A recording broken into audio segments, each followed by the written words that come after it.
call the meeting to order for the Board of Trustees bylaws. I need a roll call of the trustees present. Abshire. Here. Baker. Here. Cole. Here. Duffy. Here. Scattergood. Here. Sawcheck. Here. And Leno is excused. Okay. Approval of minutes is published. So moved. I will second it. Okay. Just so you all know, I'm going to do comments and correspondence, and then I'm going to call for a nomination from the floor for one of you all to take over from that point. We have two sets of minutes. Sorry. You have April 14th and 14th. April 25th. Yep. April 14th and April 25th. Is that motion to cover both sets? My motion covers both sets, There yes. we go. Second covered both. Okay. Okay. Give me a moment. Comments and correspondence. One is the Sheriff's Department incident report. Again, most things here are fairly benign things. Several of these are 911 hang-ups, like the first 5 fall in that category, animal issues and alarm going off. Interestingly enough, there are a couple of DUIs and intoxications on here. I think we've got 6 total of those.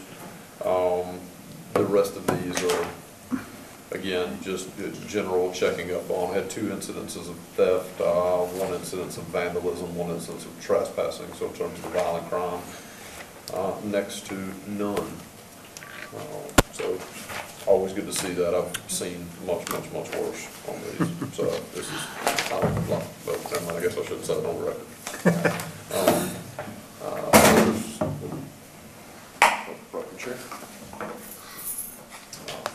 There's that one. Another issue of correspondence, climate change, North County. There's a forum taking place on June the 7th. You all were given this brochure. It is at the lodge at Lutheran Smith. If you all are interested in attending that, could be a beneficial thing from a scientific standpoint if you all to gain some knowledge. The sign-up card is in that sheet if you all are inclined to do so. One more item of correspondence. We have the Field and Street Rally. Will be held on May the 25th. This is an uptown event. We've encouraged everybody that we possibly can encourage to come out. You've heard the Monday morning radio show that we do, read Spence' article in The Advocate, or read our monthly Sister Bay column. You'll see that there. We've also begun paid advertising that SBA is coordinating. We raised, Janelle helped me with the figures, $3,400, $3,600 were raised for this event from donations. So by all accounts, should be a pretty well-attended event. I know we've gotten some calls from Minnesota and Illinois from car enthusiasts who are interested in coming up. If you happen to run into anyone who falls into the vendor category, please have them contact us at the village office so we can get them set up and ready to go make some money. I think that is my last item of correspondence. If I could at this time call for a nomination for a chairman for the remainder of this meeting. Nomination from the floor. I'll nominate John Clove. I'll nominate Pat Duffy. I have 2 nominations. Do I have a second on either one of those? I'll second John Clough. Okay, we have a second on John Clove. We have a second on Mr. Duffy. I'll second Mr. Duffy. Okay. Do we have a motion to close nominations? I'll make that motion. Okay. I'll second that We have one. a motion to second to close nominations. All in favor of Mr. Clove being the chairman tonight, signify by raising your hand. 1, 2, 3, 4. Mr. Clove, it will appear by default that you are indeed the chairman. If I could, I'm going to ask you to come sit beside me. I hate doing that, but there can be several items I've got to rearrange tonight, and it just will go smoother. We'll get even. John will have his revenge, I'm sure. You owe the marina something. That's it. All right. While Mr. Clove is making his way up here, if I could, since we're running this as a joint Bayshore Drive Committee and Board of Trustees meeting, just to let you all know, when our auditor arrives, we will stop moving forward with this and rearrange the agenda such that item number 7 becomes the item of the moment, so we can get him in and get him out. The other item of some exigent need tonight is item B under the Bay Shore Drive agenda, which is to discuss WPS and other utility providers' proposals and their prospective bids, which Mr. Cuffin is here to discuss tonight. So if I could turn it over to Mr. Clove to discuss item number 1.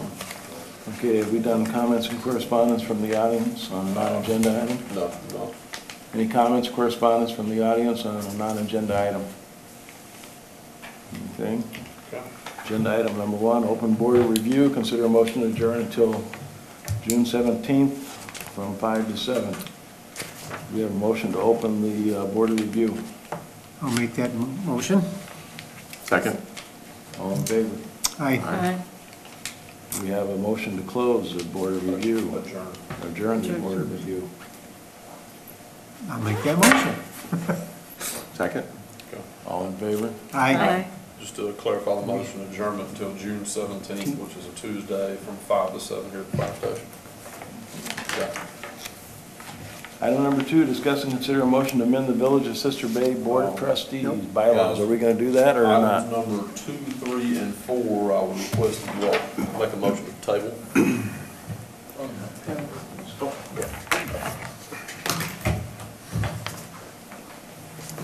We'd like to table item 2, 3, and 4. Do we have a motion to do so? So moved. Second? Second. All in favor of tabling 2, 3, and 4? Agenda items? Aye. Aye. Table. Give it 5. Discuss and consider a motion to approve Resolution 286-051314, approving the sale of village parcel 181-26000001L1 on South Highland Road. Okay. This resolution is coming as a result of a recommendation from the Parks Committee back in January. We advertised it for sale at that time by posting on the property and by posting notice in the paper of public record. This is a parcel the village has retained for some years, and one time previously you all attempted to sell this. I have received bids on this property, and what I'm seeking tonight is a resolution to execute the sale of the property to the highest bidder. That's what this resolution will cover. That end date, I'm sorry, for the submission of bids will be May 31st. The end date's May 31st. We have how many bids in-house now? You've got one, feel pretty good about it. Okay. And if we give you the motion tonight to approve that, then once, if any other journey bids come in, then the high bid. The highest bidder would get it. The high would get it? Any discussion? Let's get rid of it. Yeah, that's for certain.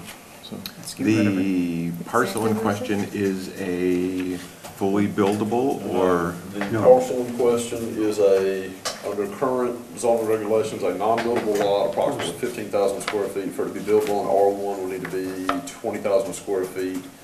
I guess just to cover all of our bases, potentially someone could come in and request a text amendment to the entire code, and they would have to go through that process with Plan Commission and then through the board for that to be a buildable lot. But at present, that is not a buildable lot. So, not knowing who the current bid is, or if they would be the high bidder, but if the high bidder is not an adjacent parcel owner, now we have a non-buildable, non-contiguous owner. They can pay taxes on it and maintain it. Okay. So that wouldn't warrant further discussion before approving a high bidder that's a non-contiguous landowner? To my mind, no. People would be free to speculate on the future of Sister Bay and invest those dollars as they saw fit. They also are free to negotiate the legal system and attempt to persuade the Plan Commission into making it into a developable lot through requesting a text amendment. So far, to my knowledge, the interest that has been expressed has been by contiguous property owners. Okay. So you're comfortable with moving ahead with a sale to the highest bidder regardless of knowing what might happen with the remainder of the month until the bidding's closed? Yes, sir. Okay. Given the other projects that we have on the table and the board's previous decision to dedicate land sales to paying for the project we'll be discussing later on, Yes. Okay. Okay, I'll make a motion that we approve the sale to the highest bidder. I'll second. Motion by Duffy, second by Baker. Any further discussion? All in favor? Aye. Aye. Passes. Item number 6, discussion on resurfacing Woodcrest Road.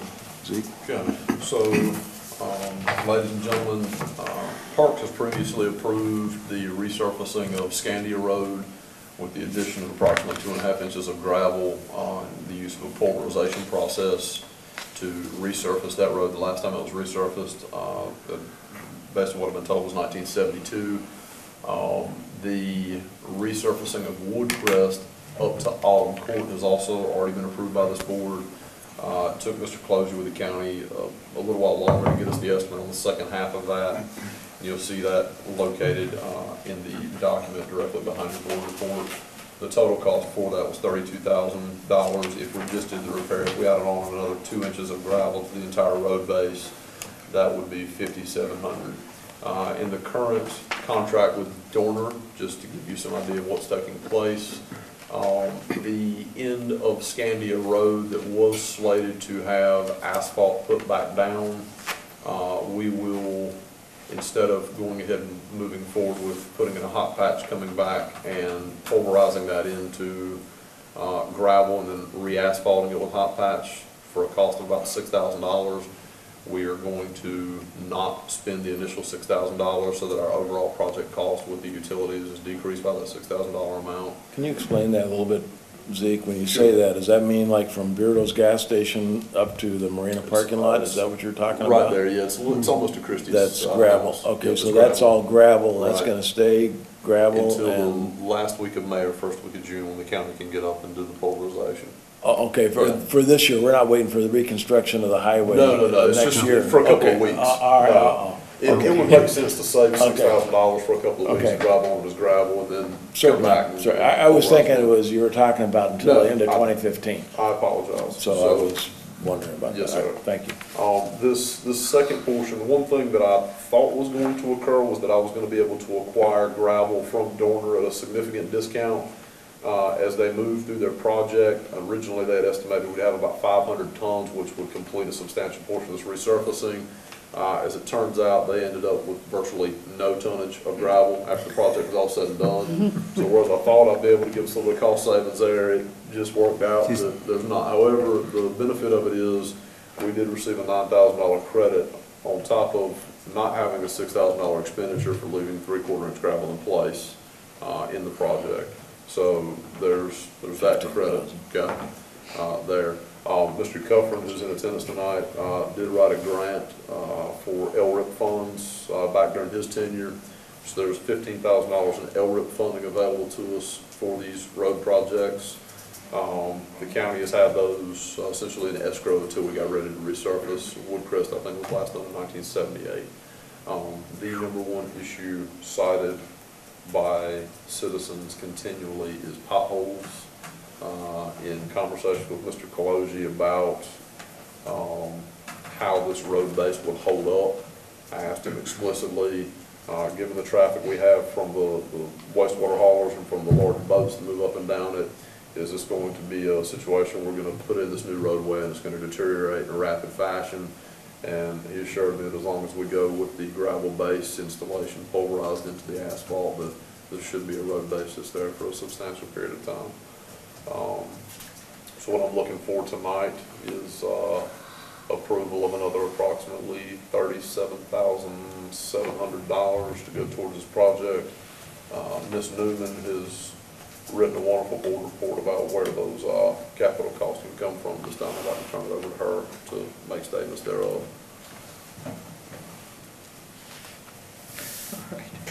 All right. We're short about, let's see, close to $25,000. And so the proposal here is that up to $25,000 of the road repair cost be charged to the Bay Shore Drive project. because of the wear and tear on the roadway, which served as a detour during this project, And again, the we'll utility receive- project. And of that, approximately 80% would be charged to the utility portion of the Bay Shore Drive project, 20% to the village for the stormwater portion, and those costs are all charged to the TIF and will hopefully eventually be reimbursed to the village and to the utility through tax increment. Mike? Mike just walked up. Okay. So, And as I recall from our discussions, this is for the entire roadway Yes. of Discussed. Woodcrest with this additional, and that's the entire roadway at the, for the village's portion, yeah. all the Up way to ZZ. ZZ. right, all the way to ZZ. ZZ, but it's also the thicker asphalt Yes, sir. bed all the way through. Do I have a motion? I'll make that motion. Motion by Baker, I'll second. a second by Scattergood. Any further discussion? All in favor? Aye. Motion carried. You want in your motion that the applications that were recommended be made, or just? Yes. Yes, yeah. Okay. As recommended by Finance Director. Okay. Yeah. Let's, we're gonna go to that, which item? So, Number 7, presentation on the 2013 audit by Michael Brusson. Konecki. I don't know what FC it is. I'll turn it over to you, Mike. did. Now that we butchered your name. Yeah, that's okay. Konechny. Konechny, There you okay. go. Sorry for that, thank you. And this is Amber Drewiski. Really? Quiz afterwards, huh? Just trying to stump you, and I'll spell them. Okay, you have, I believe you have copies of the, everything, They have management. the management letter, and they have the pages that we decided on from the financial report. Okay, I have this here. You have and what I'd like to do is, this is put together similar to the prior years where we include a lot of summary financial information in the management communication document. And what I'd like to do is kind of just go through that comment by comment, not reading the whole thing, obviously, just give you some of the overview and changes from the prior year, or some of what I would consider highlights or important items. And then, if anybody has any questions as I'm going through it, just interrupt me and we can, because we're talking about a number of different things here. So it's best to probably take questions as I'm getting into it. Okay, that sound? Sounds Okay. good. Okay, the management communications, pages 1, 2, and 3 is like an introductory letter, but it does cover some significant items. And I'll kind of just go through the headings here. Just explains that we did an audit in accordance with generally accepted auditing standards. And as part of that audit, we look at internal control, and that's defined as your financial systems, any, payroll, receiving money, anything financially related. And we just kind of summarize on page 2 then, that internal control report. The entire report is in your bound financial statements. But we did not have any conditions that we consider to be material weaknesses. That's an accounting term that's used. And then we only had one finding, and it's called preparation of the annual financial report. And when,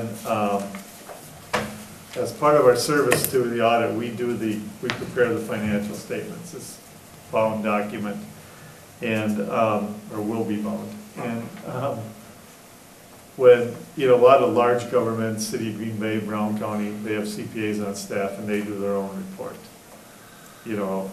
By far 95% of our clients redo the statements. So it's not considered a significant item or any kind of major problem or issue. And, I mean, there's a lot of technical things that go in here that you have to be up on the general, on the accounting standards and disclosures. So we wouldn't expect, you know, villages your size personnel to do it, so just to point that out. I know some of you are new, because a lot of you are new, actually, so. Some of us are just in different chairs. Yeah, okay. So moving on, there were no unusual estimates in the statements, so that's that qualitative aspects.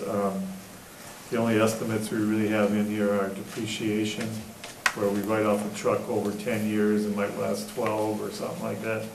And then estimated sick leave too is you know, you don't know what sick leave is going to be used or paid out, that's an estimate also. There were no significant difficulties in doing the audit. There were no uncorrected misstatements, meaning if we noticed something that we thought should be changed, we proposed a journal entry and it was posted and recorded, you know. And we do not make a lot of journal entries here, you know. There's certainly audits where we make considerably more, so that's not a big deal. There were no disagreements with management, and then we asked management to get it, to sign a representation letter.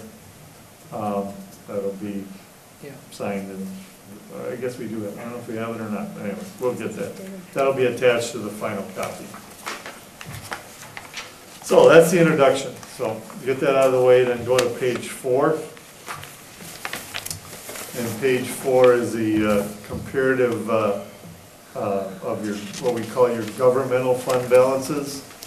So this includes generally the tax levy supported funds.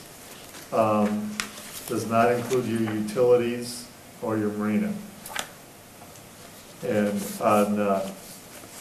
and here we compare 13 balances to 12, 12/31/13 to 12/31/12. You can see in total your general fund, 408,000 compared to 538,000 a year earlier. So you had a reduction of about 130,000, but for the most part that was a planned reduction, that you applied surplus funds in the budget the year before. You can see your budget is made up of 3 different numbers.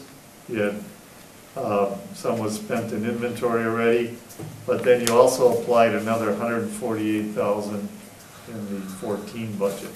So we pulled that out this year and showed that sign for budget. Your unassigned then amounted to $243,000. Considerably less, about 280,000 less than what you had in your general fund last year.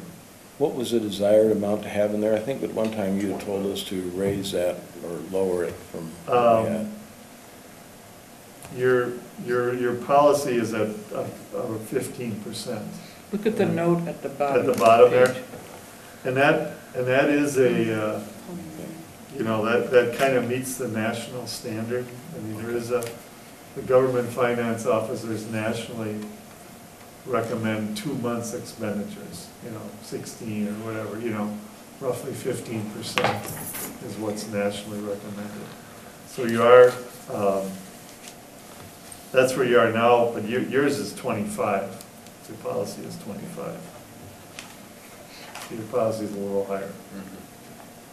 Not that there's anything, you know, well, I don't know, what we see generally 15 to 25, something like that. Just allows us a little more flexibility to deal with the unexpected contingencies. Right. I know there's some communities in Wisconsin we recommend that they have higher ones, and Door County doesn't need to, this isn't an issue in Door County. I mean, some of the other lower valued governments get huge shared revenue payments.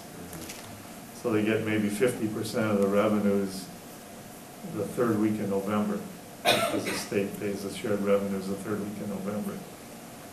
But you don't have that issue here because you don't get much.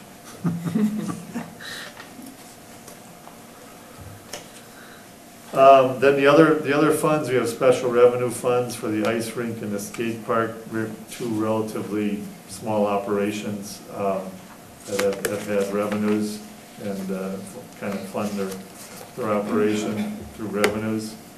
And then your capital projects funds,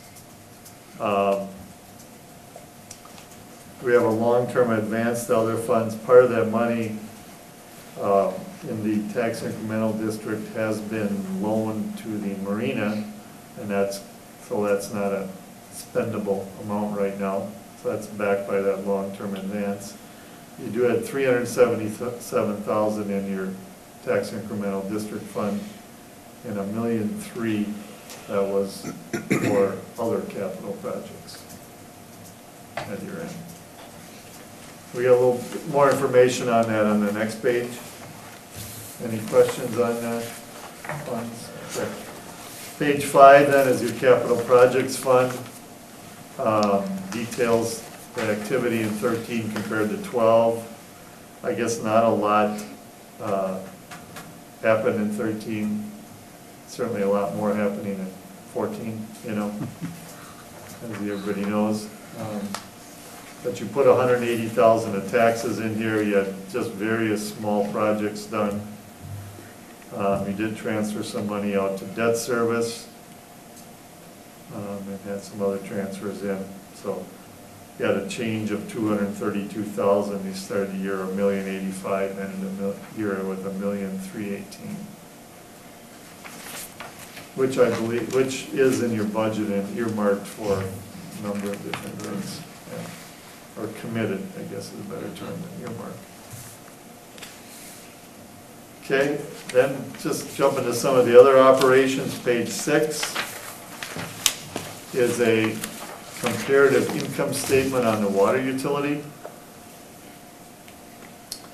And here it's presented like a business enterprise where you're, you know, it's accounted for similar to a business where you're charging revenues to customers and then have expenses of operation, including depreciation on all your capital equipment that needs to be replaced. You can see revenues are about the same, 378 compared to 376. Expenses were substantially higher, 398 compared to 304,000. And in the narrative below, there was, I think it was almost $100,000. That was all pretty much due to repainting the old water standpipe. Amazing, I'm sure that it didn't cost that much to build probably, but to paint these things these days, you know. They're not cheap to do, I don't. Yeah, well, when they put it in, probably it was, you know, probably less than that, so, anyway. So this year is about $92,000, that you had a loss of $20,000 compared to income of 72, all because of that one transaction. And that's just something that happens, you know, with water utilities. Public Service Commission requires that be expensed in the year, but it's just something that every 15, 20 years, whatever it is, happens. And you just need to prepare for it, build up funds for it, whatever. So we think your water utility fare had, you know, operating really about the same, you know, without that transaction. It was pretty close to the same as it was the prior year. And I don't recall what your rate of return was last year, Juliana, or no? The previous year, Yeah. I think it was better than 5. Yeah, I think your, you know, rate of return is the way the PSC looks at a water utility. What are you earning based on what you have invested in it? And if you're getting 4 or 5%, 6%, you know, that'd be great. They authorize, as you can see, they've authorized 5 for you. So without that transaction, your price is pretty well right on. Okay, and then page 7 and 8 is on your wastewater operation. And here revenues were down a little bit $492,000 compared to $541,000. Expenses were higher. This is your treatment plant only here. Treatment plant had $667,000 in expenses compared to $634,000. So you had a higher operating loss for the year. Now wastewater treatment plants have a significant amount of depreciation in there at $261,000. So that's not a current year cash expense. You know, it was when the plant was built and equipment. So it's not a current year expense, but there were other capital expenditures. So anyway, an operating loss of $174,000, various interest, income and interest expense. And miscellaneous revenue, I'm not sure what that was. What is it? Oh, yeah, okay, that's the sale, gain on sale, that $173,000 under miscellaneous. Knew I brought her along for the reason. It's like $165,000. Yeah, that was a gain on the sale of the land, Right. the north land that you sold. Wilson Bay. Have a question on that one, Mike, when you guys were analyzing this, and I guess I can throw this question out to Steve too. Steve, the volume of throughput of the plant dropped between 2012 and 2013? What, I can't quite hear you. The volume of throughput dropped between 2012 and 2013? Don't know. Yeah, yeah, the mix in revenues, it could have been, you know, I'm not sure, yeah.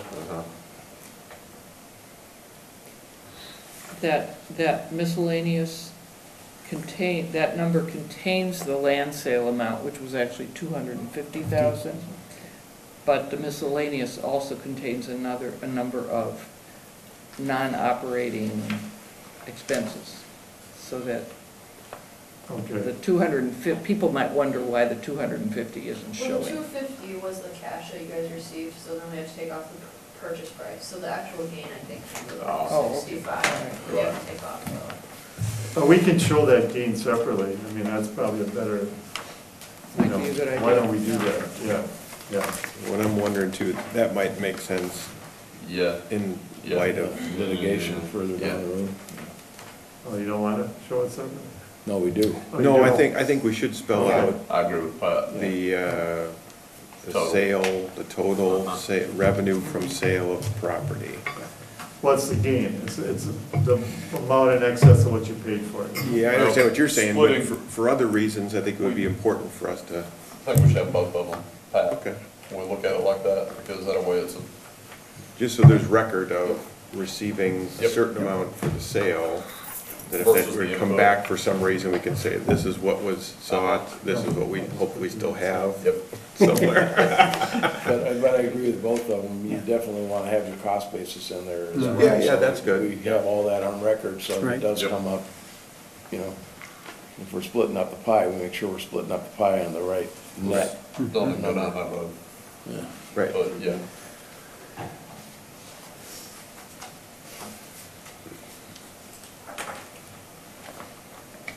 So, Mike, just to humor me if you will, if we factor out the non-cash cost of depreciation, the utility plant had a $276,000 gain that year. Right about. Yeah, I get it. Yeah, right. Guess you could say that, yeah. That's about right. Mhm. Okay. Yeah, I mean, there's a cash flow statement, your utilities, both of them together had a $77,000 increase in cash. Okay. That's in the report.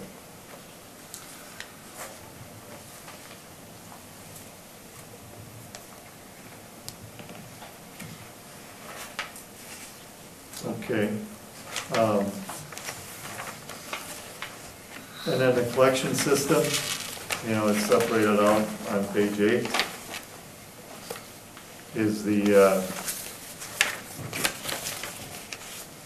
and here revenues were higher. And, you know, like the treatment plants were lower, this was higher, kind of offset each other. The revenues in total for the wastewater were about the same.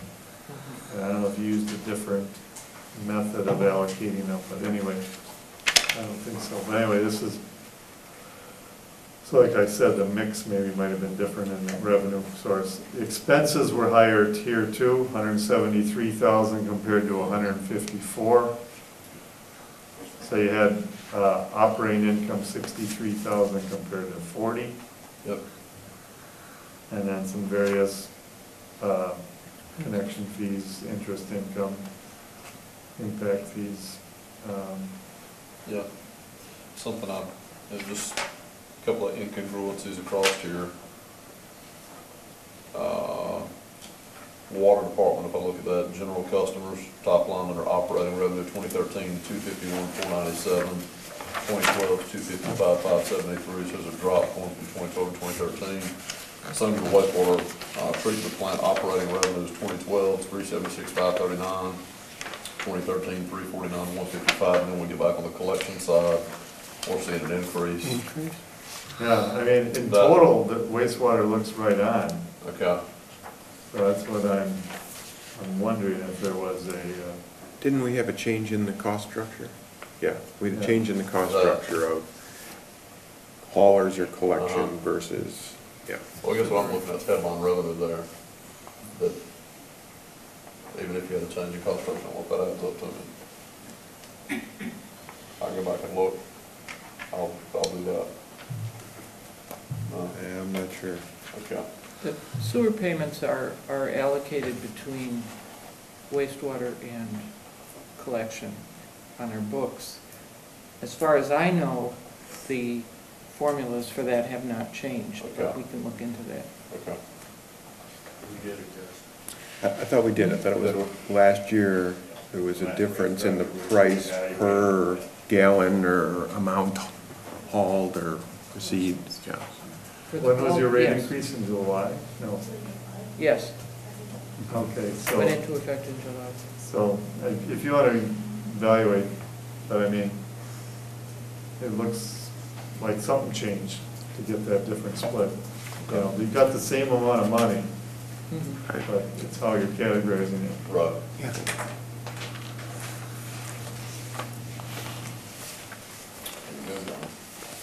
Okay, then, moving into something totally different, the marina on page 9, comparative income statements.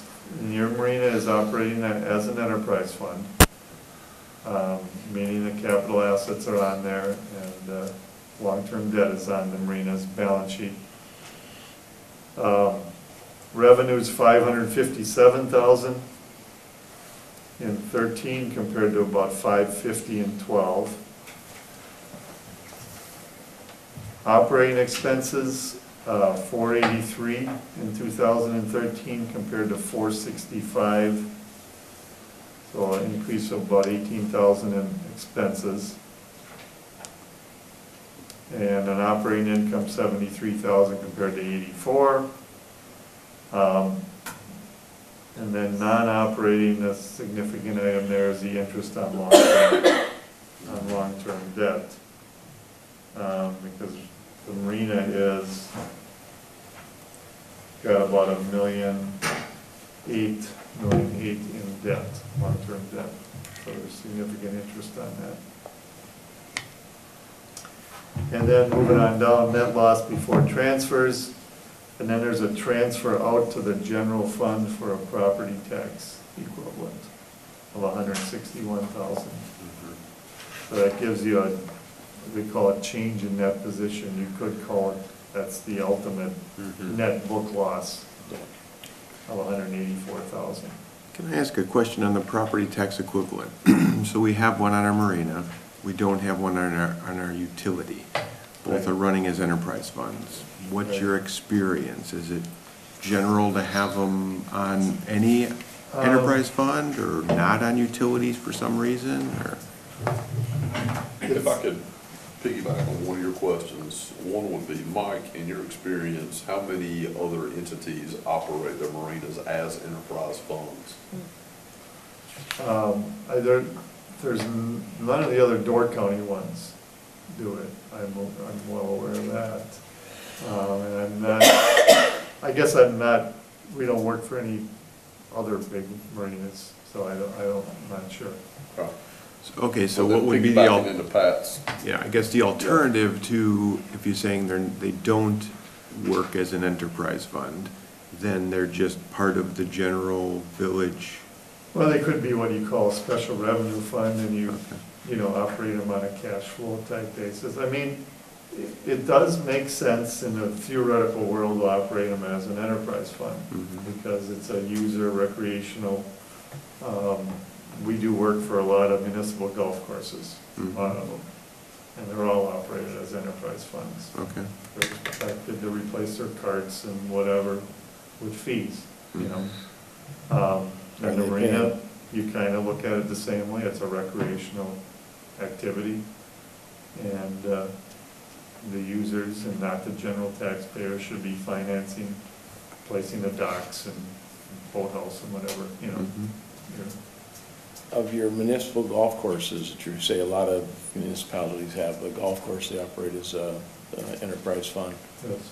Are they charging in lieu of taxes a pilot program in those funds as a rule, or are they not? I'd say as a general rule, most of them are. Some it's just a set arbitrary amount that they feel they can afford, you know? It's not going through some value and tax rate calculation. Some of them, Brown County, I've been familiar with for a long time. I mean, they built that course back in the 1960s. So there's no debt on it. It's a cash cow for them. It generates a lot of money and they kick some back to the general fund. Now, I work for some down in the Milwaukee area that have trouble paying tax equivalents. They have trouble paying them when they have debt to pay. When they don't have debt to pay, it seems obviously it'd be easier to pay a tax equivalent. So I know you want to keep it theoretical and not change that, but sometimes that's the world you're in, you know? And you do have to consider changing it when there's big debt payments. Because the marina cash did drop about 139,000 last year. We went from 409 to about 270. We had a dredging project that was a major expense last year. Yeah, Probably I mean, you're 1 to right, 10 those years. things come up, so yeah. So you gotta kind of look at it over a period of time. Okay. So how about getting back to the second half of the question, which is utilities? Is it normal for them to see a payment in lieu of taxes, or? Yeah, a water utility is, I would say it's fairly standard. A lot of small villages don't pay a tax equivalent. I would say all cities do. All cities and larger villages and some of the smaller ones do pay it also. Okay. And is there any rule of thumb as to how that's derived? Yes, there's a formula. in the WPS. Public Service Commission. It's, I think we have yours too, because we have to calculate it.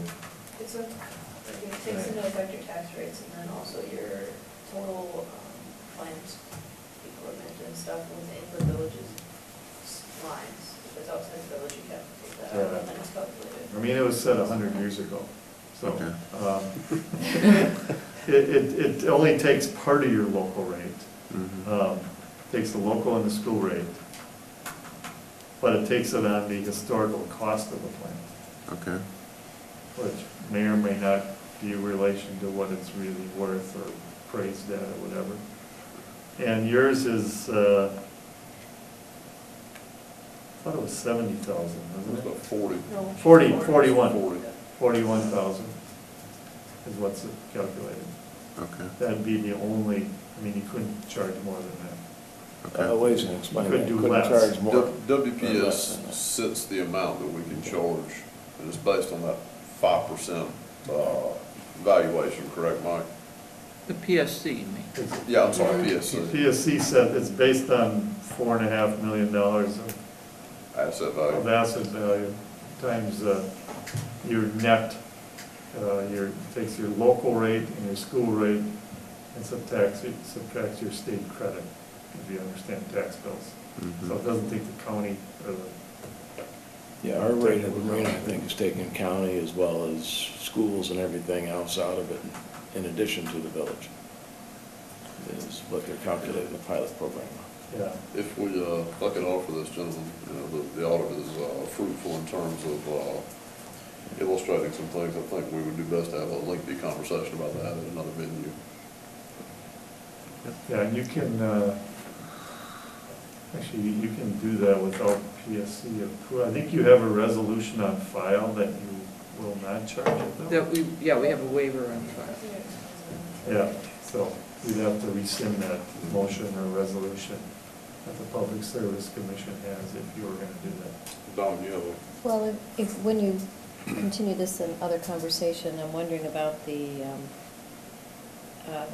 skate rink and ice rink as well, and maybe sports complex. I mean, if you're looking at users and user revenue, there are other areas as well that Those are need too to be small to be revisited. enterprise funds. there are special revenue funds. I'll tell you with the ice rink, general fund contributes approximately $5,000 to support the activities there. With the skate park, I believe that's largely defunct. There's no revenue coming in for that now, correct? So it's still on the books as being there, but It's not. the increase in revenues, I think, just interest. So it's not enough to be worth even looking at. No, I mean, it is in here, but at some point we should discuss its, possibly its obsolescence. Okay, and then just to answer that question further, wastewater, and I don't know, I guess how this ever, is normally not in Wisconsin anyway, pay the tax Okay. And what I guess, I mean, I can only surmise that it was just the expense of the operations and it was deemed that it'd be hard to fund it, A lot of, or some anyway, wastewater utilities actually put tax money into it. And Sister Bay did that for a number of years to pay the original debt on the construction for 15, 20 years probably it was, something like that. Anyway, Okay. so, Thank you. Milwaukee met, levies a tax over all of Milwaukee suburbs to pay their operation. I mean, it's kind of crazy, but that's what they did.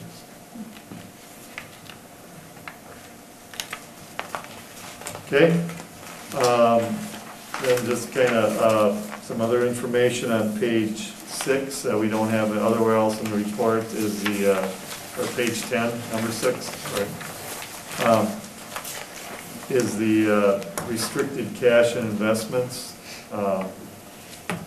Your utilities have money that's committed, actually restricted for various capital projects, water system. You have a wastewater treatment plant fund that is somewhat controlled by the DNR on a specific list of items that had $907,000 in. Your collection system fund had $100,000, and then Bay Shore Drive replacement fund kind of had $572,000 in. And then you have various impact fees, water tower, and some of the downtown utility funds. And then also, okay, you did put the wastewater treatment plant land sale, It shows here, yeah. into a, Separate line. I guess there's no specific purpose for it, but that's the source of the money. That's a local issue. Yeah. Yeah. But No, it's- it is restricted for future plant development additions. Yeah? Yep. Okay, That's what we set aside for. okay. But that was based on a motion by By, right, by the village board, board, which correct. So it's not can be changed. committed. Who are they?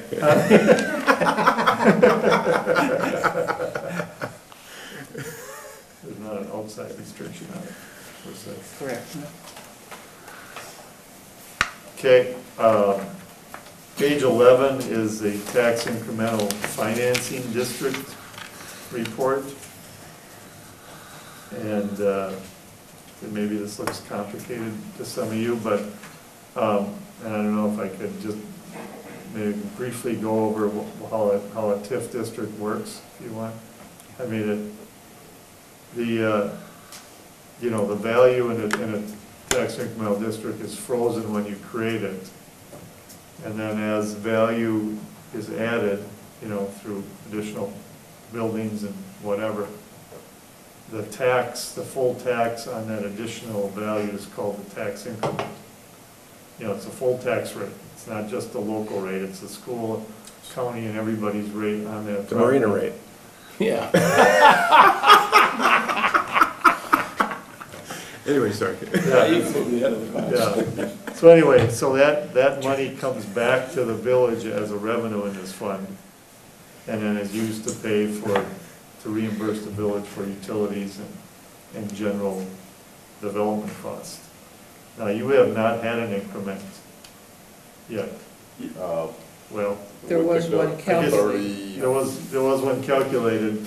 Not collected, Not yeah. collected though. Yeah, That's another story. It was a very small amount. It was under $4,000.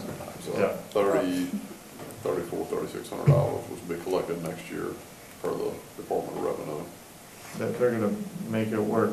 Yeah, And I've instead of seen it- reissuing the bills, they'll just. I've seen them stuck on do next that year. a number of places where there were mistakes made, they'll make up for it with their formulas next year. But anyway, and the way a TIF district works then, you keep the district open until you've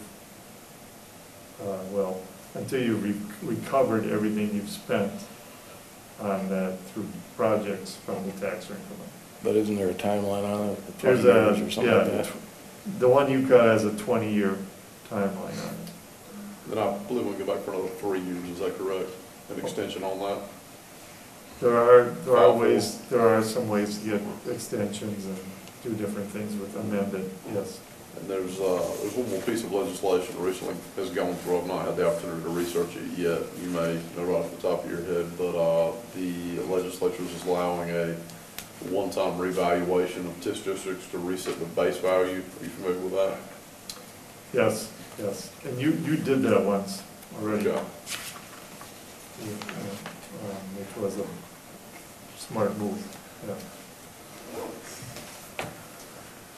But here we have the current year, now getting back to the numbers on the report here, $821,000 was spent in the current year. Some by some other funds, and some as interest expense. And you had revenues of $21,300. And then in total from prior years gets added to that, and then from inception till now, $5,055,000 was spent. We applied the grant you got for the purchase of the land, $1.5 million. So you had revenues of almost $1.6 million. So right now you have net unreimbursed costs of $3,461,000.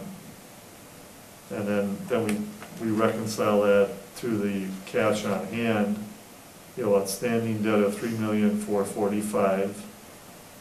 You've paid some principal out of another fund, which could be reimbursed to that fund.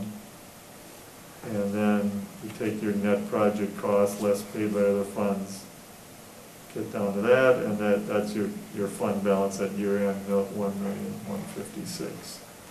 Yours is kind of a complicated thing here because you're paying a lot of costs out of other funds. Eventually, you can change that once you get increments and repay those funds. Sooner or later, Garrett's project should Again. bring money into that, right? We made another step forward today. Oh, great. So we'll be bringing that to finance and plan commission. It'll hit plan commission this month and finance later in the month. Yeah.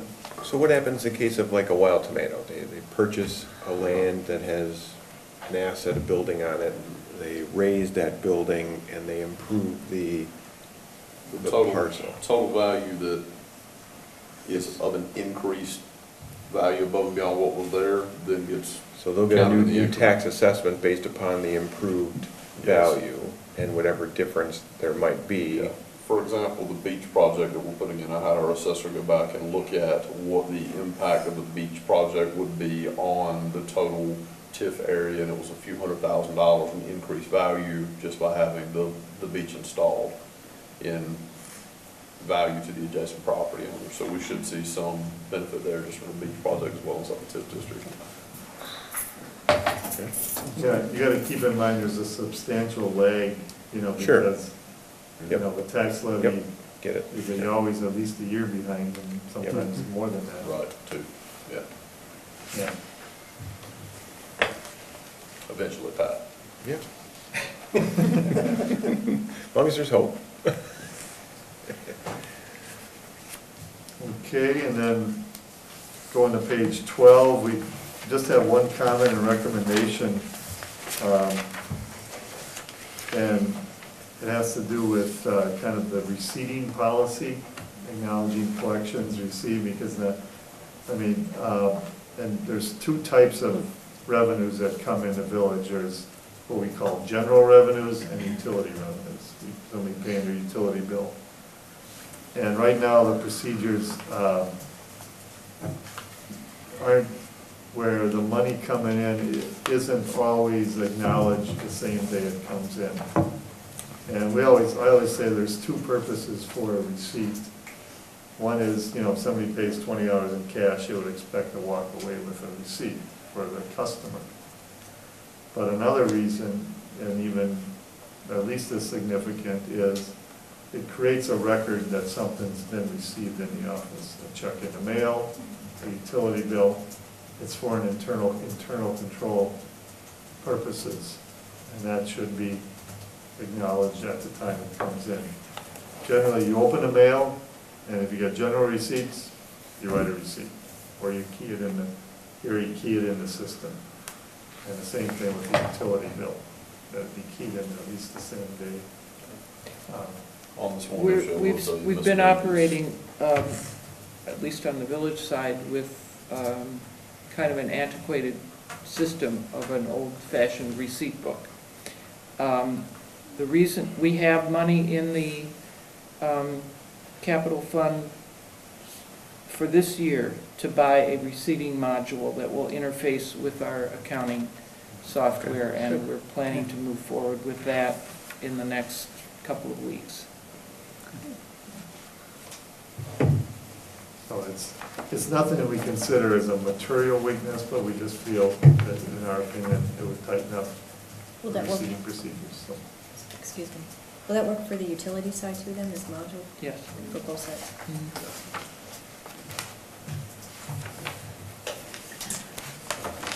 Okay, that's all I was gonna go through there, then,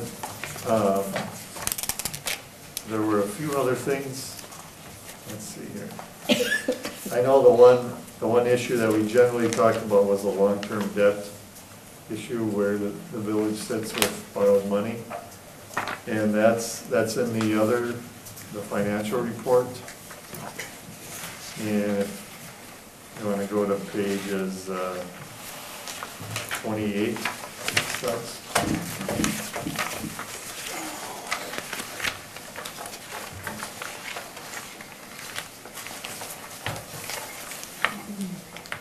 And here, we separate your debt into governmental activities and business type. Again, business type again is your utilities and marina are in that section, and everything else, the tax incremental district and other debt service, the fire station, you know,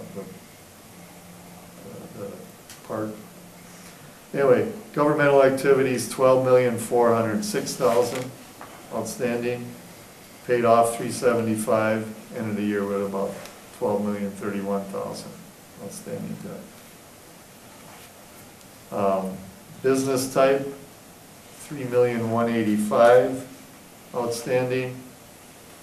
Retired about 226, so 2,961,000 outstanding at year end. And like I said before, I think 1,800,000 of that business type was the marina, and about 1 million was the utilities. And they're made up of 3 different issues there, listed there. 1 in 05 and 2 in 11, 14,960,000.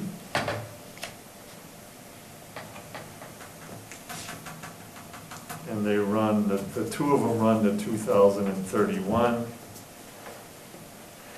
The other one runs to 2019.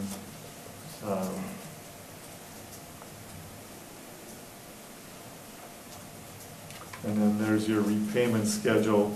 We show 5 years individually, and then we lump the remaining by 5 years, or at the end, a little less.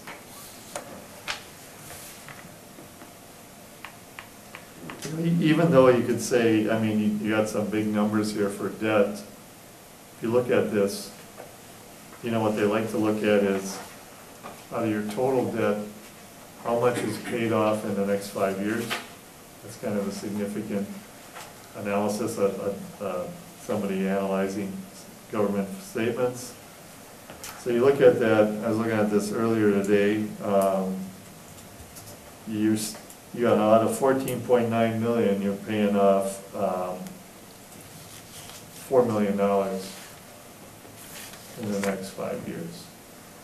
So that's still well over 25%. That's kind of the benchmark. So I'd like you to have at least 25% retired in 5 years, and you're still within that range. On the one bond that we have for $6,830,000 at 4 to 4.75, that's not a bond that we could refinance, is it? Is it locked at those rates? I think those are different bonds. They're right, Mike? There's serial bonds, but I mean, that is the refunding of it from the initial issue. Yeah, but that was several years ago, and we're looking at, Yeah. borrowing The- outright for less than 2%. The first one, Look at Colin. the 2005, There's a cost associated with some of them on Colin. I mean, you could look at that. I don't know if that's the callable or not. 2005 bonds can be called in the end of 2015. Okay. The 2011 ones,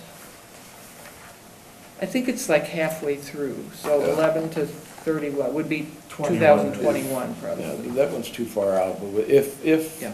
and it's a big if interest rates remain at 0 basis points or very low, and, we can borrow debt, from a bank at less than 2%, it may be worth looking at calling that bond Yeah, absolutely. at the end of 2015, and even if we had to take a loan off and pay it off, 5 years. in 5 years, we'll take the loan out in cash and pay it, instead of paying 4.5% interest.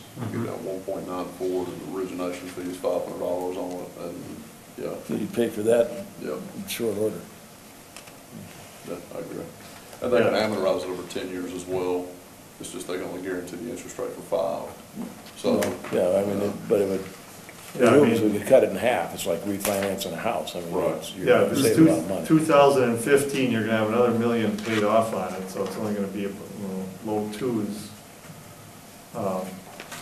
Yeah, and you get 3-year money. mhm. You can get a 1.5 or 1. Yeah, it'd make a lot So of it would be a sense. substantial savings, yes. It's amazing how many governments now are investing surplus funds in municipal bonds. Mhm. The big ones, Brown County, Green Bay, because they can't put it in a bank and get anything reasonable on Yeah. it.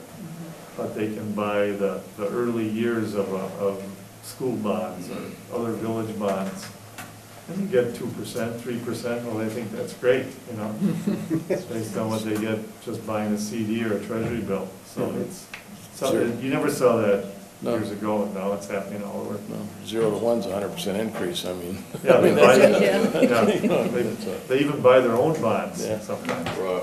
you know, like treasury stock. In a way. Okay. Um,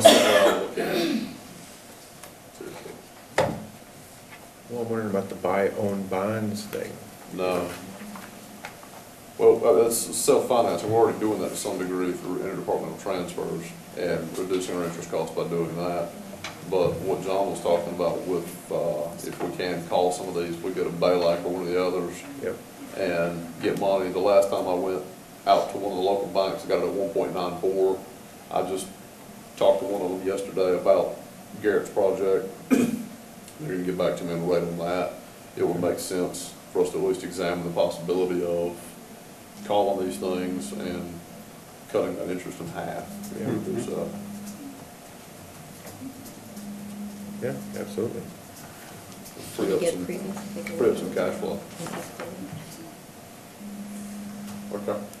Yeah, just finishing the debt there on page 29. Your legal margin for debt, and based on Wisconsin statutes, a village can borrow 5% of its value. County, same for counties, schools are 10%, in case you're interested. But 5% of 402 million, 20 million, and you got almost 15, so you got 5 million Right. debt capacity. So we're 75% maxed out, is what you're saying. Yeah, yeah. Got it. I just wanted Get it out. to lay that out there. Okay. I mean, keep in mind, though, a lot of it is supported by enterprise funds, you know, or some of it is anyway. 3 million of it.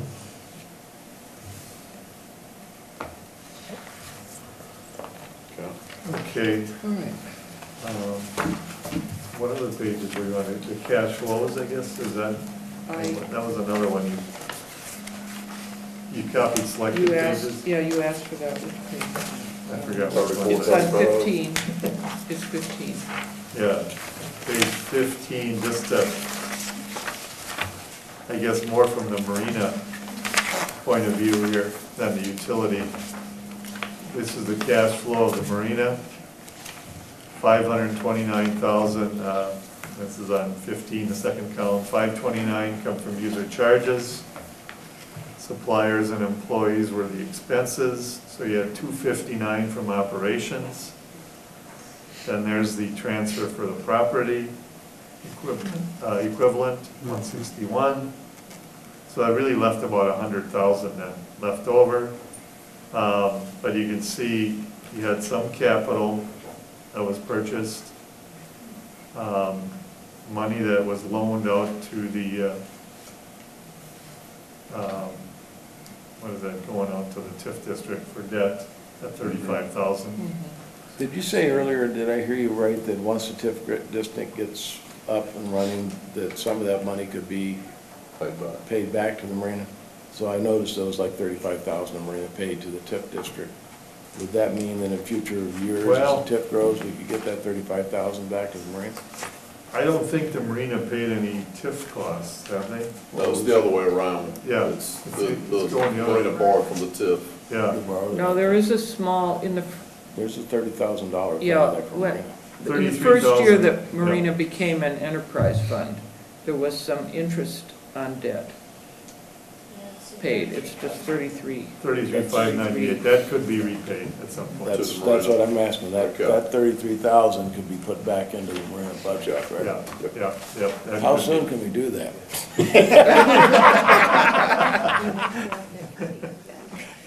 In other words, who gets paid back first, right? As soon as we can get some development going.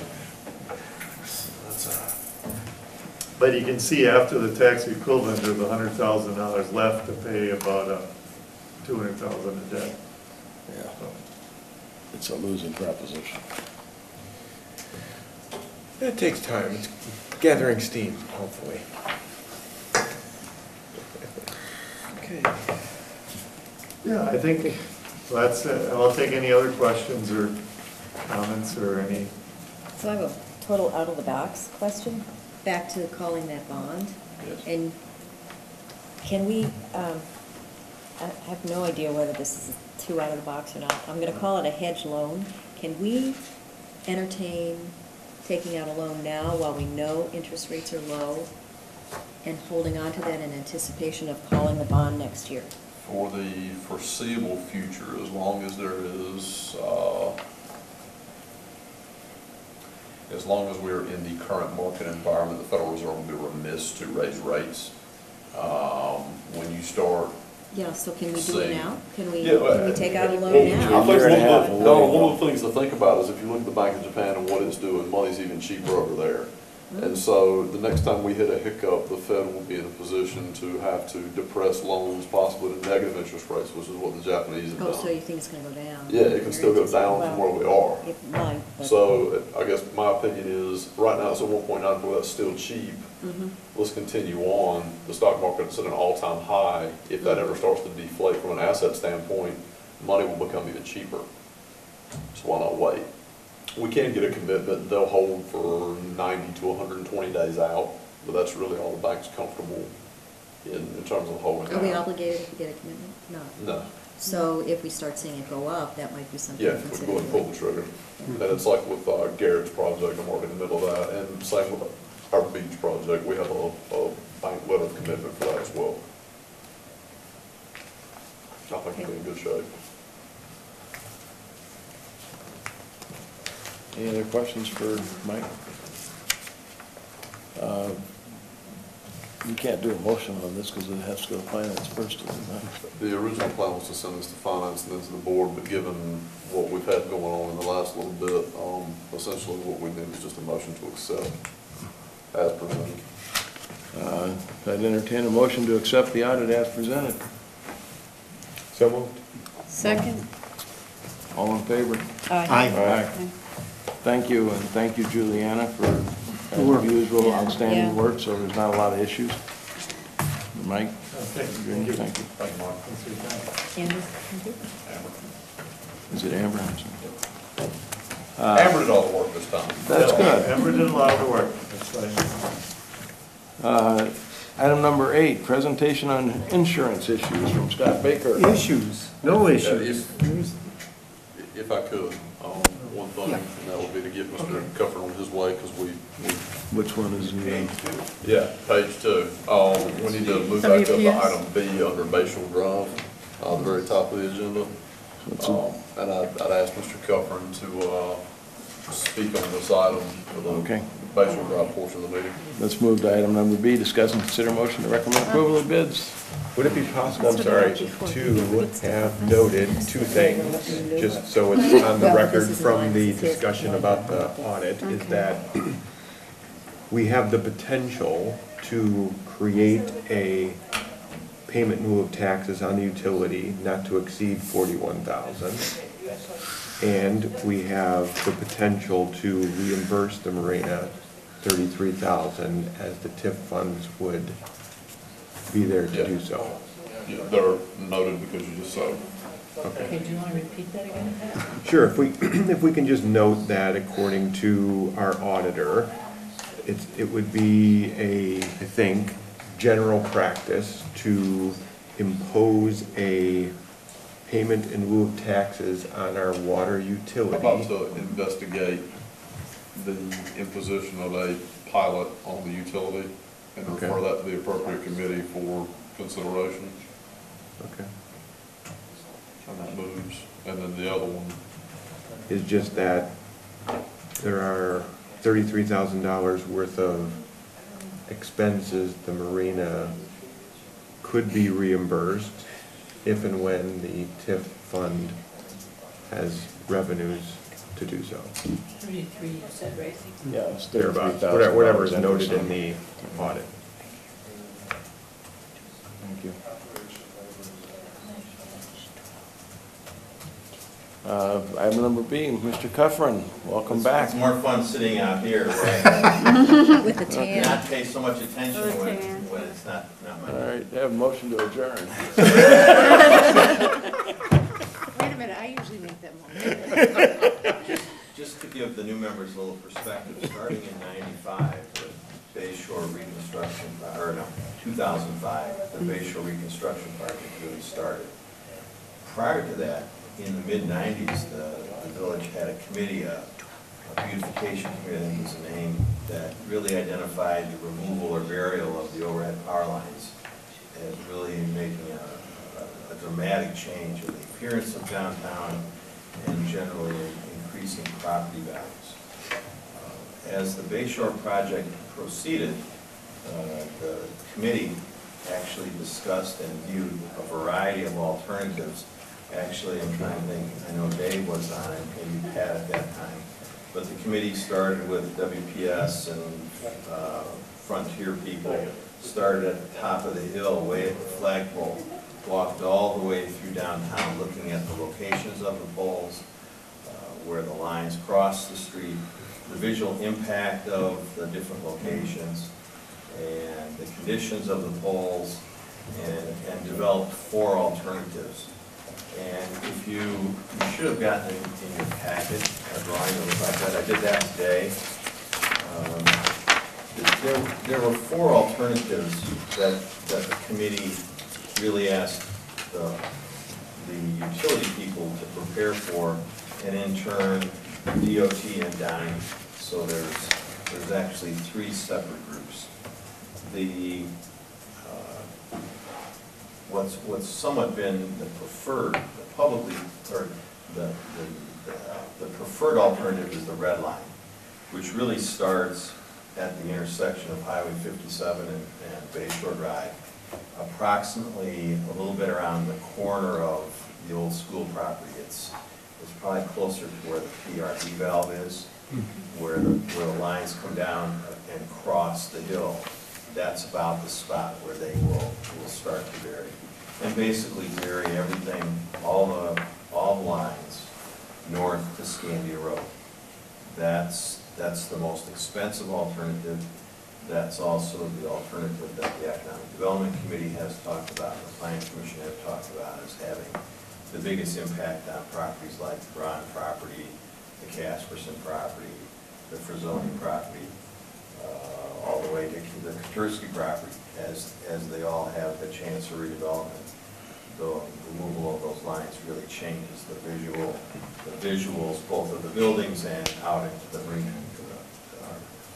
The next alternative was to bury the lines, only the green line, between Highway 57 and Mill Road. Whereas when you if you visualize it, when you crest that hill, you see those poles marching down the hill. And then suddenly when you get down to the bottom, instead of being over them, looking down on them, you're below them. So north of Mill, the lines would just be left in place. There would be no burial of any lines north of Mill Road. Then alternate C was to basically remove all of the lines on the west side, from Bluffside to Scandia. Remove all those lines and push everything over to poles on the east side. So you have a mixture of basically the cross connections, like at Mill and Maple, down by Al Johnson's and the post office. All those crossings disappear, along with all the lines and poles on the west side of the street. And then the last alternative was a combination of burying it's the blue combination. It's burying between 57 and Mill Road, and then relocating the lines on the west side to the east side between Scandia and Mill Road. Those were the alternatives that the committee kind of selected. Those were the alternatives that not only the committee felt were okay, but the utilities said were also practical. I had another idea, and then basically they shot it down because unlike when you look at the telephone or power network, all the poles are connected to something. So all the tension as they stretch and move, they're usually connected at least in 2, if not 3 or 4 directions, so that they don't tip over. And so some of the alternatives require substantial guiding or supporting so that they don't just tip over. So these were the ones that the committee looked at. And there's been active work done by DOT to design the network, or to design the Bayshore project so that it coordinates with the placement of street lighting and underground utilities, so that they're not, the burial of underground, the burial of overhead underground location doesn't interfere with a portion of their work. At this point, the burial components would be under the east side sidewalks, where we have the least impact. And if you can visualize the condition of the sidewalks now, there's going to be, the decision was made last year to basically just put asphalt sidewalks back in. So ultimately, when the state comes in, the sidewalks on both sides of the street are going to disappear because the grades are going to change, the roadway widths are going to move a little bit. They'll just, it will all be brand new. And so putting it under the sidewalk protects it from casual digging, and they're able to put everything in that particular width. And it's the fact that it's higher, I guess, what's the right term? Higher amperage or higher voltage lines feeding north to Washtenaw, northern Liberty Grove, that really make the project much more difficult. If you look at those, the really high lines downtown, that's really power moving north through the village and moving north.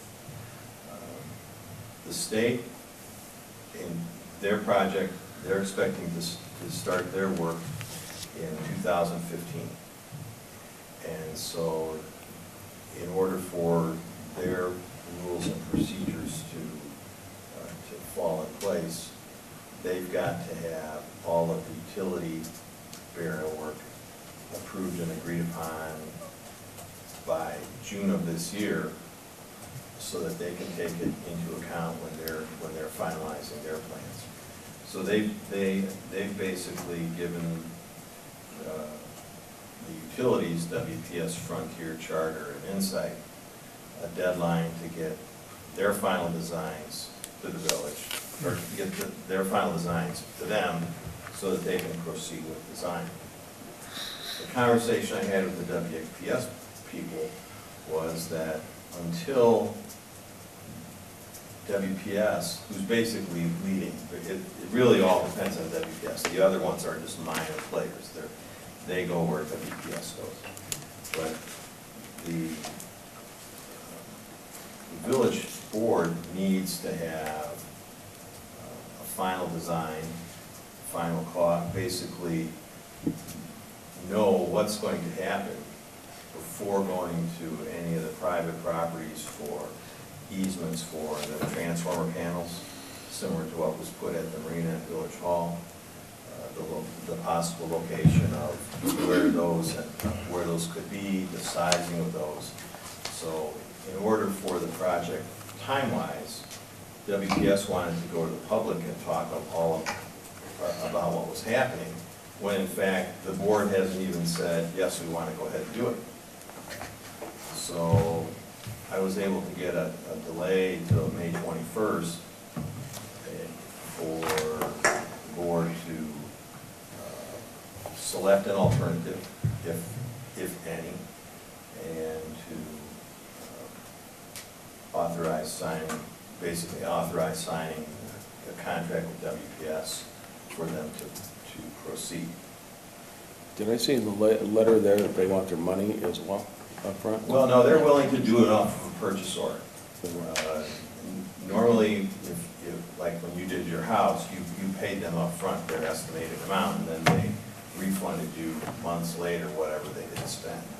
In the case of municipalities, as long as the village issues a purchase order, they will bill when it's all done, which is a big advantage. We've still wrestled with them continuously on the cost of rock sawing and burial. And they have a difficult time believing all of the soil borings that Steve's got and the visuals. They just, they're still not sure until they actually finish the work. They did provide an estimated credit. I think that's still too low, but Didn't the village board already approve burying cables all the way down from the top of? Well, I think that was the desire of the board. Yeah. However, we didn't have firm pricing to be able to officially Execute. approve. Right. So, But what, didn't we had some, seemed in my mind, we had a budget of $800 and some thousand dollars. 888,000 Yeah. is the number. Okay, so around that, so on this report, we got item B, it talks about option A, entire route 953. yeah, and keep in mind, that's one contractor missing from the pricing there. Which one is missing? Insight. Insight said it would be less than a 10% increase, and their cost was a really small portion of the total. Yeah. project. Okay, so the 953 is for WPS Charter and Frontier? Yes. Where are you getting this 953 from? It's on the paper. It's on a separate sheet, John. So that's, It Total really amazed me minus the difference Insight. between the different companies. Charter was, it appeared incredibly inexpensive compared to Frontier. For what has to go in the ground, and considering they have similar equipment types going in the ground. It's, Frontier, there's a massive cable running through downtown with just hundreds of pairs of wires. And they have to put a box in and splice all of that. Okay. And there's also, it's my recollection, there's also a particular junction box that they have to put in. And one of the things that the village has offered is to meet with them and talk about where are the best places for things. There may be some opportunities for the area, the west side west side between Mill and Maple, where instead of everything going under the road, that it may be possible to feed some of those properties from the back and save some money. So Frontier has a lot of handwork to do. Frontier was really, when the village rebuilt Mill Road, Frontier, they didn't have nowhere in the state, at that time it was Verizon, nowhere in the state did they have the cable to complete the project, so they had a pole sticking out 5 feet out beyond the curb with a pole there, waiting for months to get the wire, get the cable from Texas.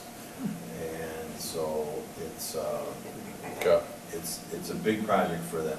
Right, so the project, or these numbers, the 953, 426, 286, is with everything included with the exception of Insight? But what about laterals to the properties? Well, if you actually, and this sounds scary, if you actually set approximately $1 million, that probably ends up leaving you some money left over, because the service to, basically the private services, the laterals for sewer and water, those, the village had a policy when Mill Road was done. It doesn't necessarily have to apply that same policy at this point, and the Bay Shore Committee had talked about that a couple of years ago. But the property owners, when new service comes in, if you had an older business They've already paid. and you come in with a new system, you may have to do some internal upgrades to your system to have it conform to the code. Now, from a fire protection perspective and from a lot of different safety things, that's probably good for some of the older buildings. But the village had provided on Mill Road that it would run the properly sized lines up to the building, put the panel, put the meter setting in, and then everything past that was the responsibility of the owner. When the Sister Bay Bowl redid its work about 2 years ago, they retrofitted the building at that time for all that, so there's conduits under the ground. I believe Sister Bay Drink Coffee did the same thing not too long ago. Sister Bay Cafe is. Sister Bay Cafe is doing it. So there are businesses that are already anticipating the village going to the underground, so the biggest part of the cost is already being taken care of. You don't anticipate any issues with those who haven't got it yet? I'm not sure what you mean. Well, it's all customers along the chosen route will be required to upgrade to an underground service entrance at their expense. Do you anticipate any, for those who don't have the, gonna have to pay that? Do you- Scott, we could come up with a revolving loan fund, just as a means to aid, firms that have issues with financing this or have issues with cash flow to be able to accomplish this. Okay. That would ameliorate that issue, if it were a substantial problem for some of the businesses. As I understand, this, as Bob's mentioned, this has been talked about for a number of years now. I don't think it's a secret from the planning process, and so businesses, I think, at least have this in the back of their mind that this is something that's going to take place. Yeah. All of a sudden, you have to plan for all contingencies. Do you have a ballpark figure about what it would be to go from a buried cable to a business? My recollection, Donnie, you talked to Action Electric and had a total price range, maybe I even have the number. I think it was Carolina was about $2 a foot when we did an underground service connection. the I don't It'd be a lot more here. Yeah. The estimate, the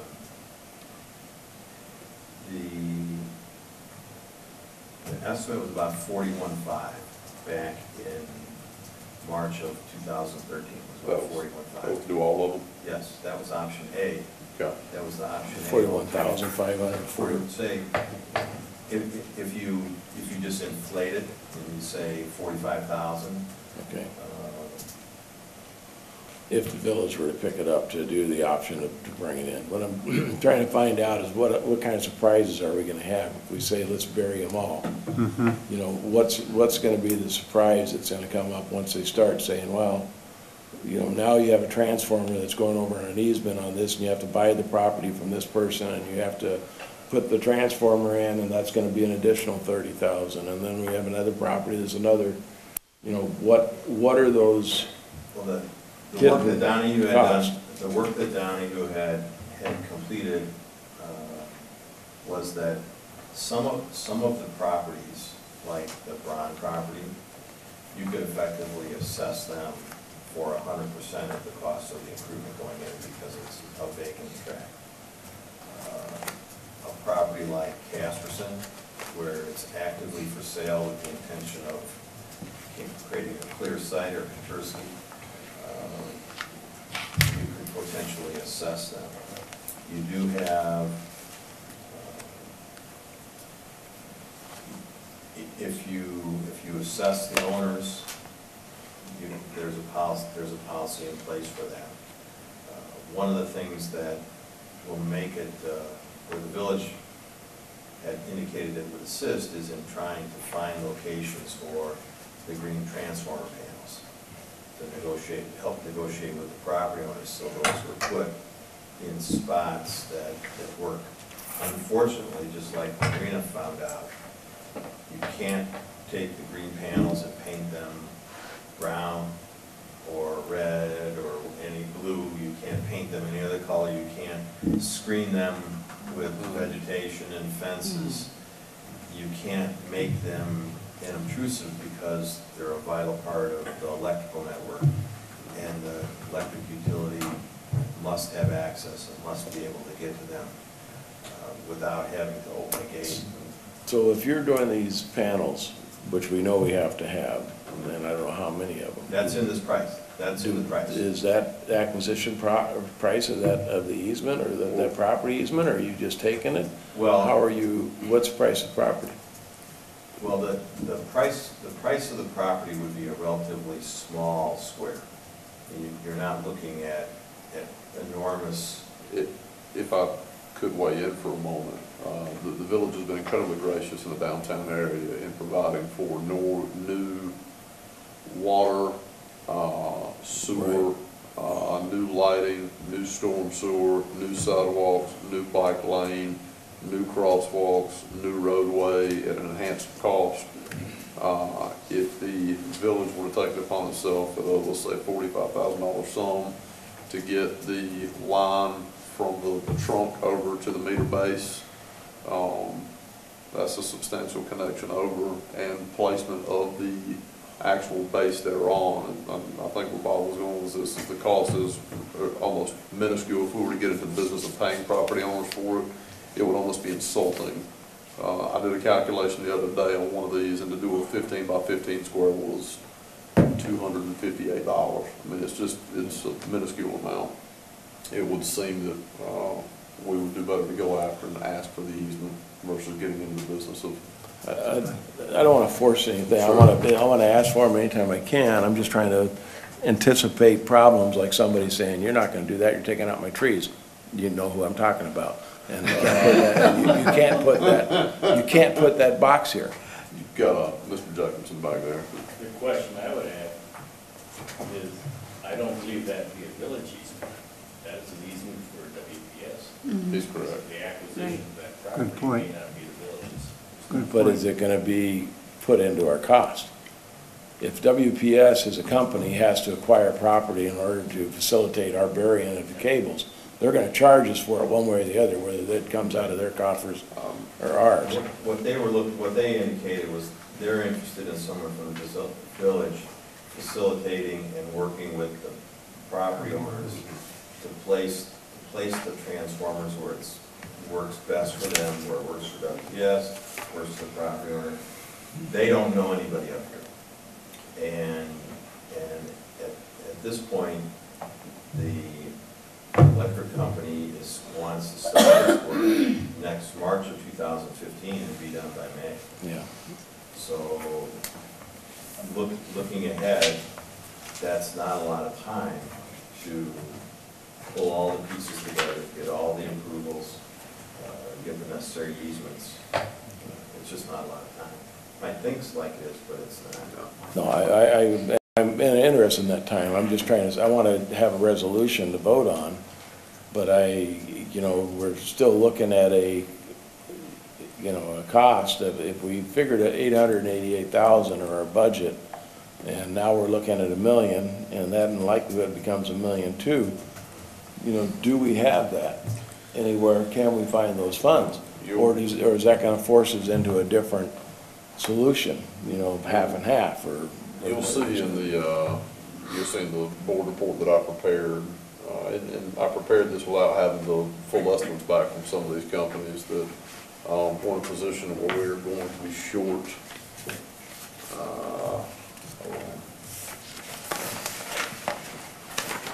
already with the $826,000 cost in it, we'd be in a funding gap of $356,000 today. We only have $50,000 budgeted for this line item, with the understanding that any property sales will be going towards this project. So approximately another $420,000 will be going into this from property sales. So you're talking roughly $500,000 in shortfall for this, which could be made up for by borrowing. John, I think one of the initial goals of the Bay Shore Committee was to try and keep that group actively engaged in where things went. And that committee can, as when WPS comes in with the final design, the committee can look at locations as Steve and Zeke and others have done on streetlight locations to make sure that WPS and Charter and Frontier have come up with the most cost-effective alternative. And sometimes, somebody that's not familiar can just ask a question and, boy, the light blinks and suddenly you figure out a way to save a lot of money. The other aspect of it, as Zeke said, is that the village has been pretty gracious in fronting most, if not all, the relay costs. And the utilities, that may just be the end of where the village isn't going to do it and is going to assess for whatever costs it gets. But that's not, you don't have to make that decision. But we do have to make tonight if we want to move forward with this project, we need to pick what alternative or what scenario we want to do and put a budget amount on that, even though it's not going to be in stone, of an arbitrary budget amount on that project. So I guess my comment, and I know previously our desire was to do it all the way through. Has that changed? Is there anybody, I'll bring it around to all the board people, what's the thoughts of are we comfortable with that project being, $1 million to $1 million plus to totally bury it? I guess I would go out to Paige and ask how she feels about the businesses. It seemed as though they were in support of, even if it meant taxes going up and or having to pay through assessment, that they would like to see the lines buried. Okay. John, you were talking about, are we going to have any business owners where this could be a sticking point? I think what I would call positive PR letter reminding business owners of all of the things that have not been assessed so far would A, go a long way. B, yes, Pat, the business community is still very much in favor of burying the power lines. Specifically for the big picture and long-term look of the village. We're going to have all these shiny new objects throughout the village with this. When were power lines first? In 1920s? Well, it was when Pony Express was around. Something like that, right. This technology that's over 100 years old. I had a conversation with Nate Bell today about putting Wi-Fi, throughout the village and the marina, and, talking about doing it for the visitor center. So we're going to have the village will be it could be Wi-Fi, but we're still going to have power lines up. It's kind of it's going to be, there is no other community right now in Door County that has all the power lines buried. You can put Sister Bay at the forefront visually and make it much more attractive. Don't tell them what she's talking about, the conversations I had with the brokers and recruiters for two of the properties that are in the downtown area that are up for development. One of the questions they asked was the situation with this. Because that really dictates how high they can go with the buildings and what the aesthetics are like based on the view they have over the waterfront. Right, for the non-plan commission members, about 5 years ago, after a discussion with the plan commission, the building heights were raised downtown. So Be right in line of sight. the potential is for 4-story buildings downtown, which are equal to the first floor commercial space. Well, and the problem with that is, even if you take the scenario and move it to the east side of the road, you're going to have a 4-story building looking right at their window closer to a power line, right in front of them, so. Yeah. Scott, what was your? Well, no, if you were looking for a consensus, I'd say go ahead with A. You say bury all the way Yeah. from the top. Your That's my consensus consensus. was, I would love to see some wordsmithing that the board would like to appreciate the business community's request to yes. bury all the lines, and that the board is very business Supportive. sensitive. Yes. And we'd like to honor the request and go ahead with burying all the lines, so to that effect. Nora, any comments? I guess I feel similarly that, especially if it looks like there is potential for some savings in here. from WPS. I've had the same feeling that people want them buried. I would agree, and it seems. They don't want the this- taxes. I'm sorry, go ahead. No, they don't want the taxes, but they want them buried. We've already, the village and the citizens have agreed to all of these improvements, and so we have I don't want to name a brand of a boat, for example, but if you're buying a high-end boat and then you're putting a low-end motor in there, and, what are we doing? And the argument about those transformers, is that what they're called? We're removing some other unsightly objects that have guy lines and everything good else. point. Yeah. So, and we're replacing them with many fewer WPSs. You'll have much more Smaller. usable property as a result of it. When you remove those lines and the guy wires down, it makes it much easier to mow Well, around. it Yeah, not you've only got all more sorts usable of- property, it's going to enhance Aesthetically. the value of As- the property because they're not going to have, that. And so I'm on board for A, but my only concern was number 4, that all the customers are fully aware that this is coming and, that they have full knowledge of it and. Sure. Well, If I could- the thought was, You could have. the WPS wanted to do a reverse. WPS wanted to meet with everybody before the board made a decision.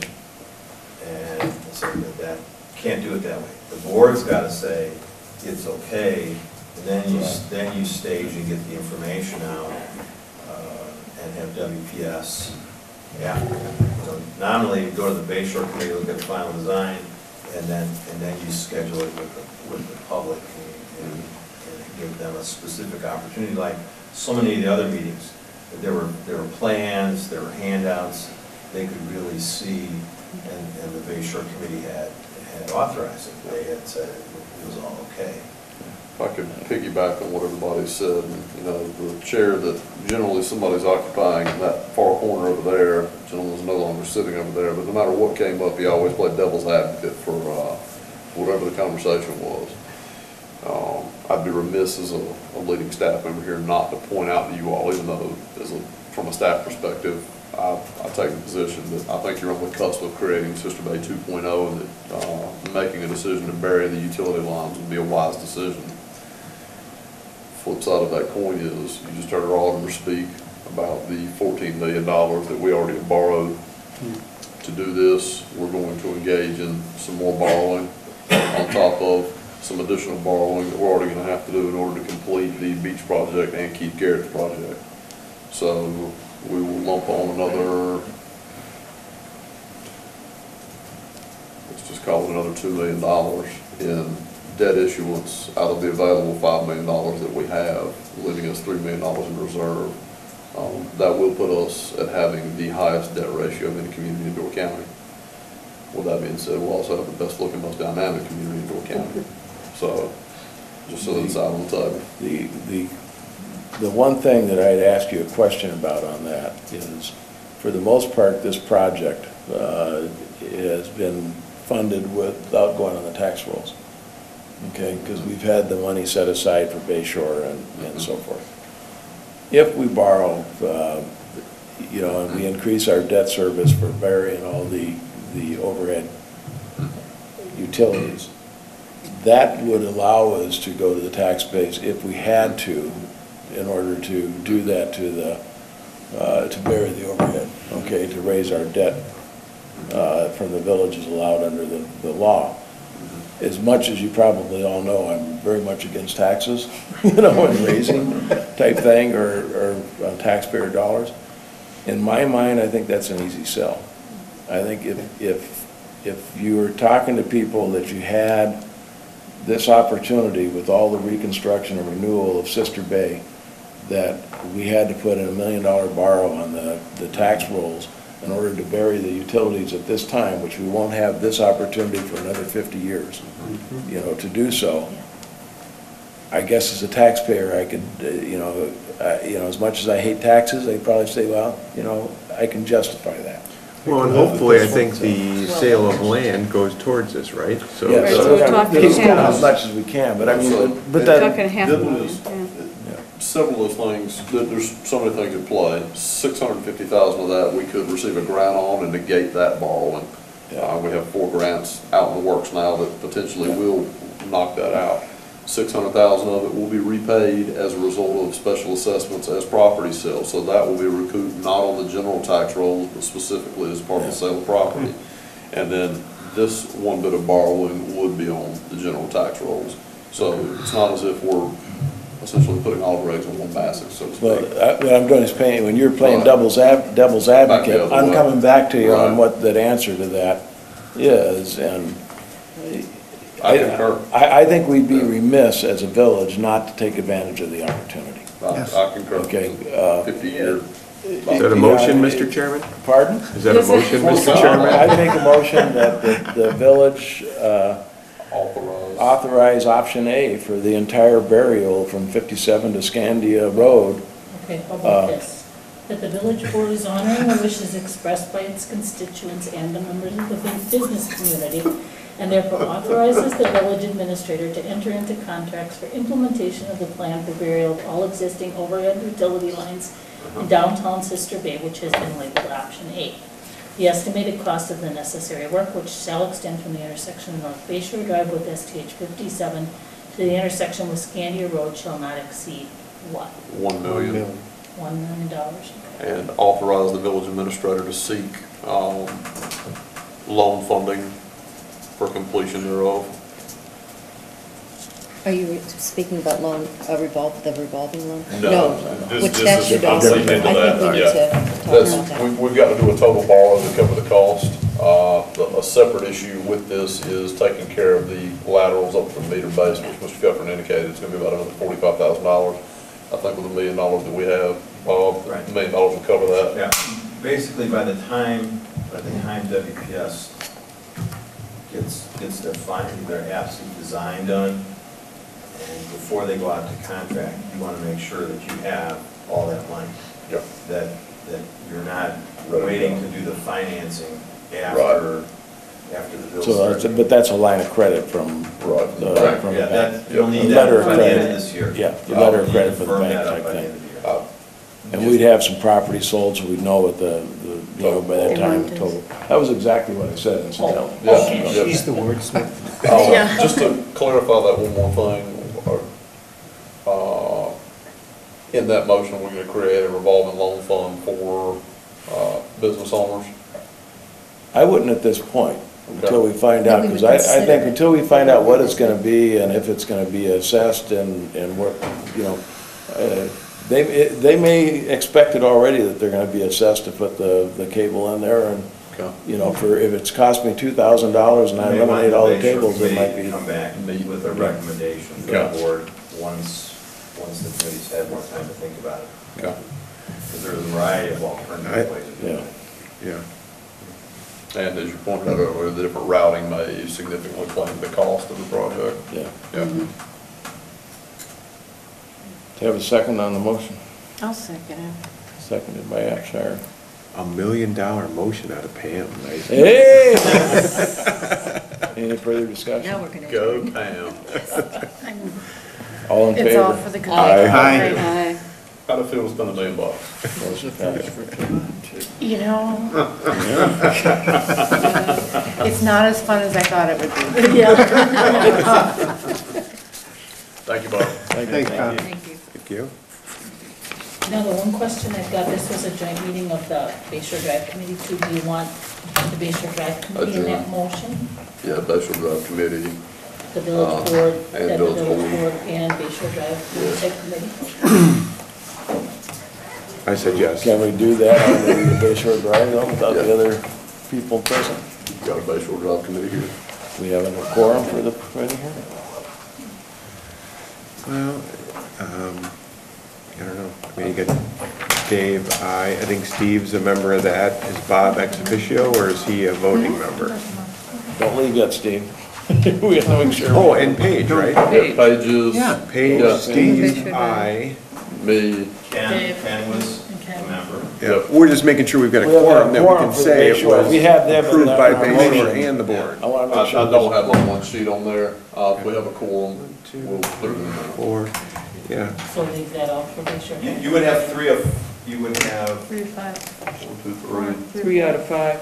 Because Ken's Okay. technically not on anymore because he's not on the board. Right. Yeah. Okay. All right, so it passes with both of them. All right, you voted in favor of that, Stephen?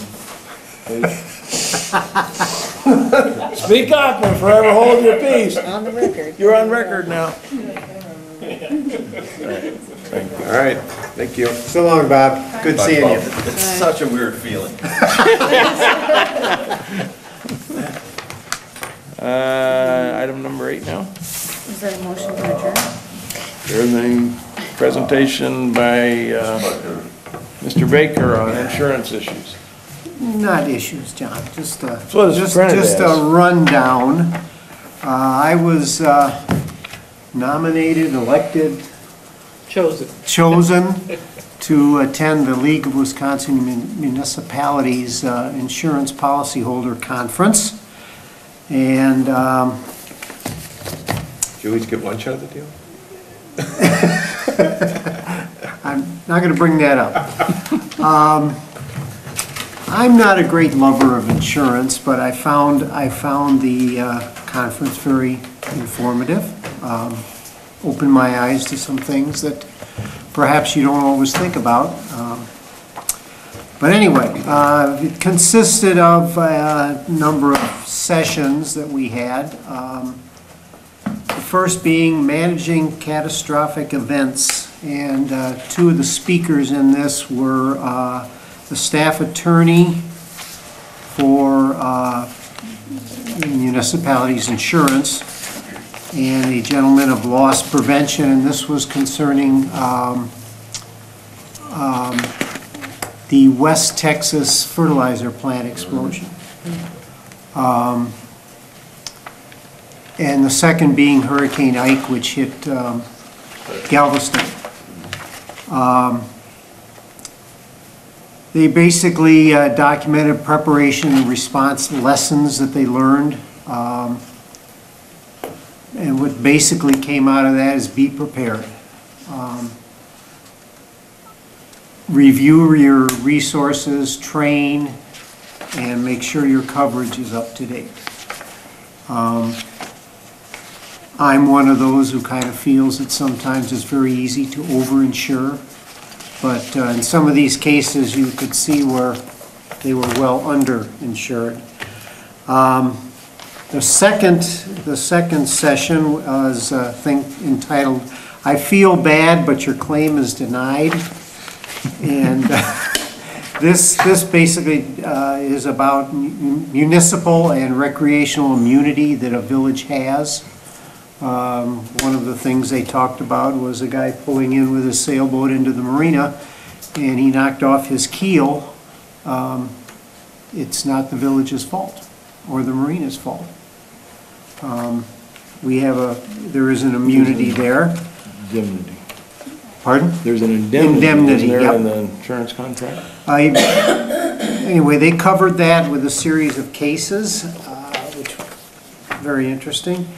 The third session was Boscobel, some floods. They're somewhere on the Wisconsin River, and they were just, I think they got 4 inches of rain one day and then another 3 the next, and the whole village was floating. He described the recovery. They had backup plans for backup plans for backup plans, and even that wasn't enough. And then he also talked about a group called Agility Recovery, and that's part of our insurance. And I've talked to Juliana about maybe looking into this. What we would need to do is give them fill out a form, and we give them a list of what we have, our resources here. And in the case of a catastrophe, what we would need, and they'll have it on hand. They'll be able to get hold of it within 12 hours. So all communications, computer systems, power, office space, that all can be provided. There's no charge for this unless we use it. So maybe we should look into that. This is similar to that mutual aid box agreement that we entered into the other month. Fire with department. Public safety, it's a similar concept, and that we're sharing different resources. It's a risk mitigation tool. Yeah. But this company comes in with, it's amazing. That's a phenomenal amount of stuff.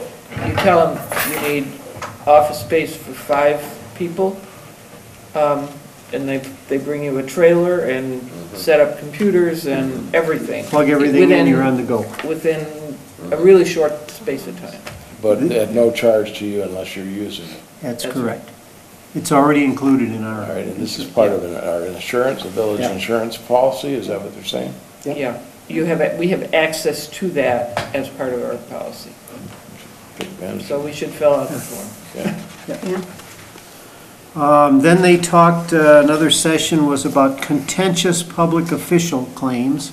This had to do with a case in Lake Geneva where the board, I don't know, have you heard about this one? Where the board, half of them decided they wanted to purchase some land. The other half said, no, we don't want anything to do with it. It ended up with, it progressed to lawsuits, resignations, some removal of the board, followed by some reinstatement to the board. So it was quite a long and contentious battle, and insurance covered all that. So that was interesting. Session on Friday.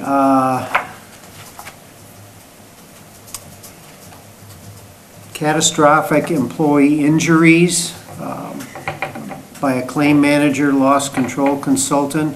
Basically an explanation of United Heartland policies and services that were available. And then they brought in a young couple whose home was destroyed by fire. They lost everything. Ice storm. Tree branches sag on the power lines, which came into contact with the house. They lost everything, so it was basically a homeowner's experience. Pretty heart-wrenching to hear, but, and then the last session, of course, was just an update and by Dennis Tweedale. Yeah, so that was my experience. As I said, it opened my eyes a little bit because it's my first exposure to municipal insurance. So I guess I could thank you for sending me. You can go again. Thank you, Scott. Thanks, Scott. Well, so are there things, other than filling out the form, that you think, based upon what you heard, we should look into or should be doing, or? Just get lined up with this agility. Okay. I think we're covered on everything else. Okay, good. You don't want another date in May? This League of Municipalities, it's quite an outfit. Okay, and what are you suggesting then, that village officials? Well, let me get this. It's called Agility Recovery. Okay. It is part of our insurance. Okay. And we'll be in contact with them, and it's basically an audit on what we have here, and in the case of everything goes down, they can, within 12 hours, start filling us out. Okay. Thank you. Item number 9 and 10, we're going to skip. They've been handled, and Dave Leno's not here for a report. And we'll go to agenda item number 11, review of the financial stations, and consider a motion to approve the monthly bills. And I don't know what the monthly bill total is, Julianne. Well, yes, I had a brain freeze today, and I didn't prepare that one sheet. Yeah. You have the detail of the monthly bills, and I can give you some numbers right now. if you'd Just the like. number of what we're approving. Yeah, you're approving $174,020.26 in payables, plus 2 payrolls, and the taxes with that, and I don't have those numbers with me. And those payrolls are the April 18th and May 2nd. And then, at your seats today, you were given a request for payment from Dorna. And this total amount is $487,848.20. Dorna was late getting this to us, but we tells you all, we bring you all the pay requests to Dorner for board approval. Juliana and I have a couple of things to go back and look at. We're going to ask you for approval, because Donahue has signed off on this in the full amount. There's $12,000 I have a question about, but I was unable to get in touch with Donahue today to find out why that $12,000, and then we will investigate that before we have a check. Okay. I'd make a motion that we approve the bills in the amount of $174,020.26 for the village, plus 2 payrolls that are outstanding. Juliana will fill those numbers in. And for approved payment to Donahue and Associates of $487,000. To Dorner. Donor. $487,848.20. I'll second that. Discussion. Will that be pending the 12,000? Yeah, we'll That you just, check it out. we'll pay it after we investigate it. It may just be as simple as Donahue saying this is what it was for, and we'll go ahead.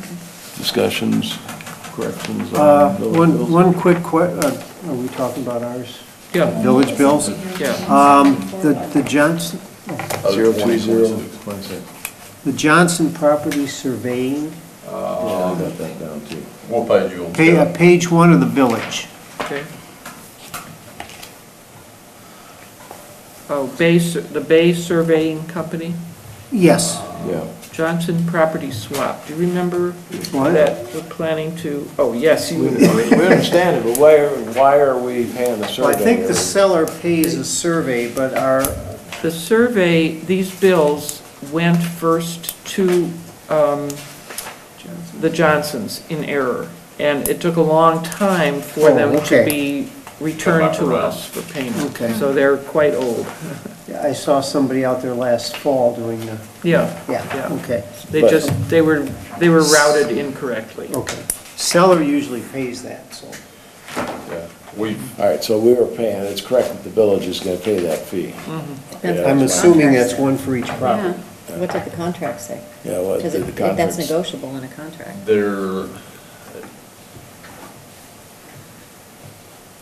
I prefer to rediscuss that in closed session. Which we're not going to. Yeah. Okay, that's all I have. I have village on page 3 of the village bills.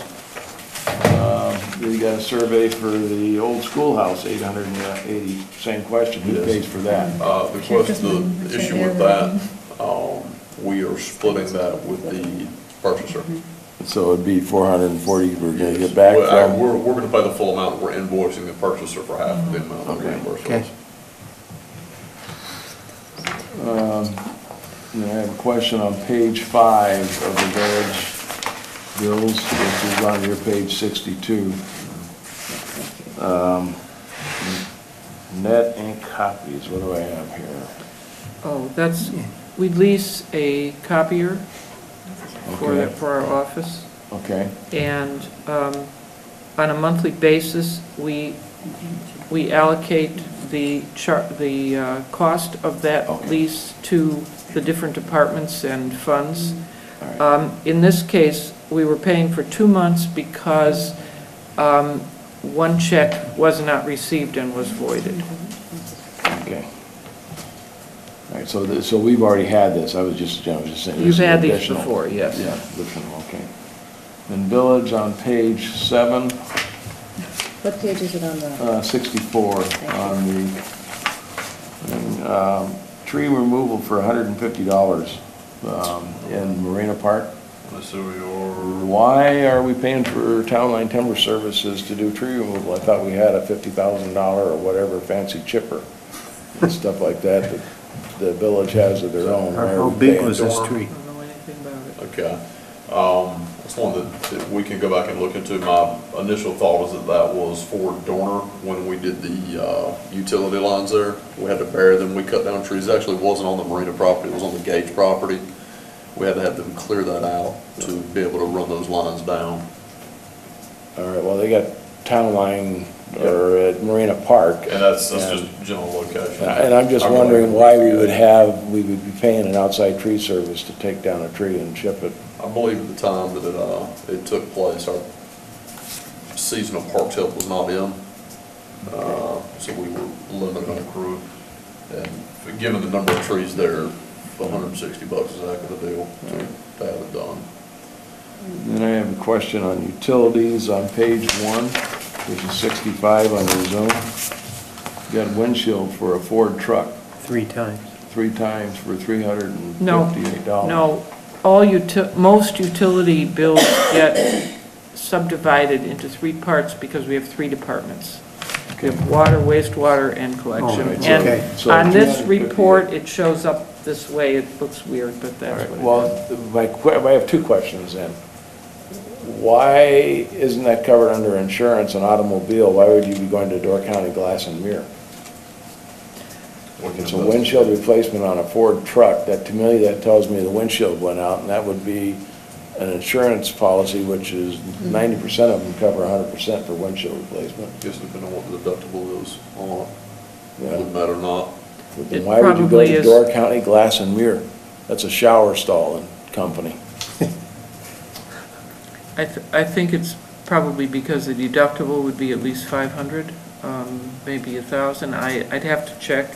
Let's pull that one invoice. But they're not an automobile windshield company, to my knowledge. Well, apparently they do it. They are now.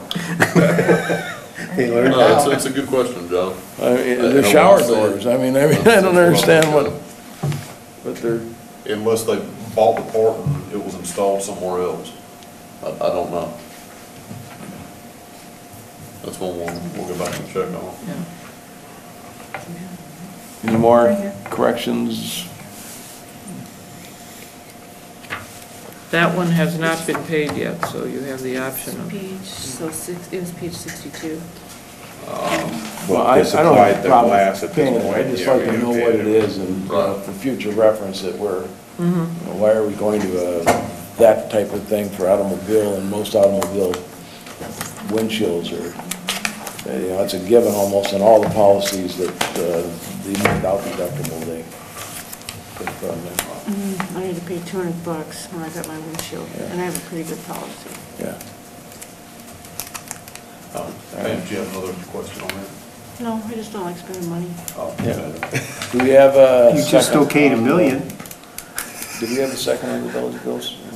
You need to- I think I did. Any more discussion on village bills?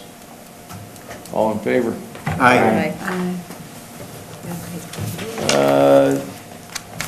Committee reports, page 69. Zoom.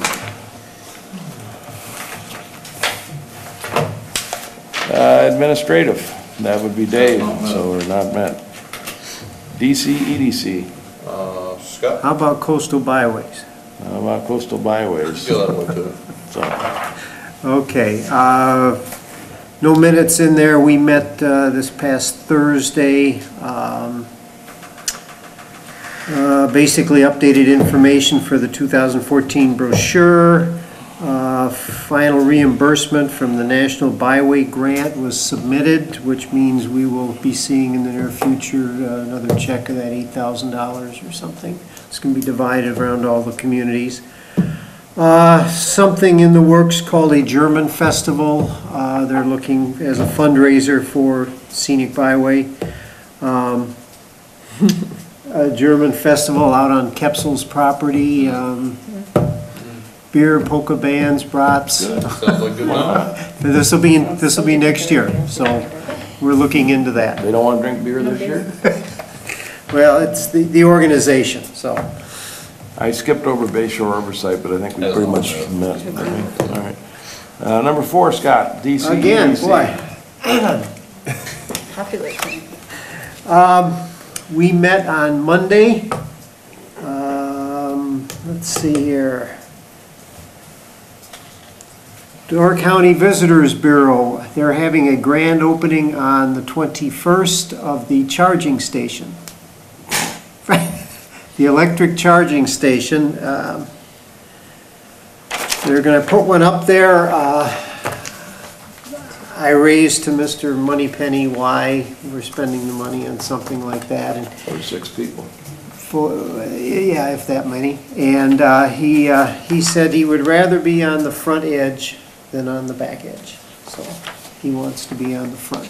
Were you there when? I wasn't there for that part, but he and I've had that conversation. The only question I have on that, it would cost you 3 overnights just to get here to charge your car. Well, he is working on setting one up on the north side of Milwaukee somewhere, and one in Manitowoc. 3 overnights. Well, what's interesting is it does take, So it's gonna cost you to get here. it takes 4 hours to $350 charge. in hotel rooms. It's a matter of getting those 880 chargers in, not the 220s, and then you can do a charge in 30 minutes. You know, that's where it gets reasonable. Well, because he was saying they were 4 hours, a 4-hour Yeah, charge. Yeah, it's a tier 3 charger. For completely empty to completely full. Do we need to Anyway. put one of those in our buried wires? There, yeah. We'll bury the car with it. Well, he did say the 2 that they're putting in, 7,000? Yeah, Completely- concrete was thought was Yeah, $2,900 for the unit itself, and that does 2 cars. Yeah. So you can install it between 2 slots, $1,500 per car. It's a draw. Yeah. That's all it is, it's a draw. It's a niche. At this point, maybe a gimmick. They're doing it as No, marketing they're- too. They're taking off. Yeah, well, Those they numbers are. And they do Yeah. have them, I think, at Bay Shore Mall in Green Bay There's, too. I think 5 slots in Door County. 2 of them are gonna be in Egg Harbor, one was in Ephraim. I think the other 2 are down in Sturgeon Bay. If I remember him talking about it. Yeah. Well, if you looked at Who clientele chose and, Ephraim? Nobody's even there. well, if you, Three but if you quarters look of the at the year. clientele that are going to be looking at a Tesla or one of the other chargeable cars, they're the same people that probably are in a marina. So I'm Sure. actually sort of serious that we might want to look at, over time, installing one near the marina I parking. think that's been It- talked it- about. The demographics are similar. I would, if I was gonna make a recommendation on where to put one, and that's, of course, not the topic here, but Right. our new beach, since there is some DNR ecological Yeah, that's soundness another, component to it. right. you know, Another you demographic. Reserve 2 parking spaces right there. Mhm. It's nothing more, at this point, than a niche to draw that crowd, Yep. which is what you're talking about. Yeah. If you have it, they'll come. If you don't have it, they can't come. Yeah. Or they've got to run the gas parking lot. Economic development. Fast update on that, though it has not met, progress has been made since the last meeting on a memorandum of understanding between 2 of the property owners in the downtown area. One more issue on this is a young man by the name of Kirk Kaiser, who comes from a pretty significant corporate background from a urban planning standpoint. He's done work for the United States Marine Corps as a contractor. He's approached the village about doing volunteer work / internship. I've engaged him in that, so he's doing some grant writing for us and is working on economic development here. Pleased to have him on board. Finance.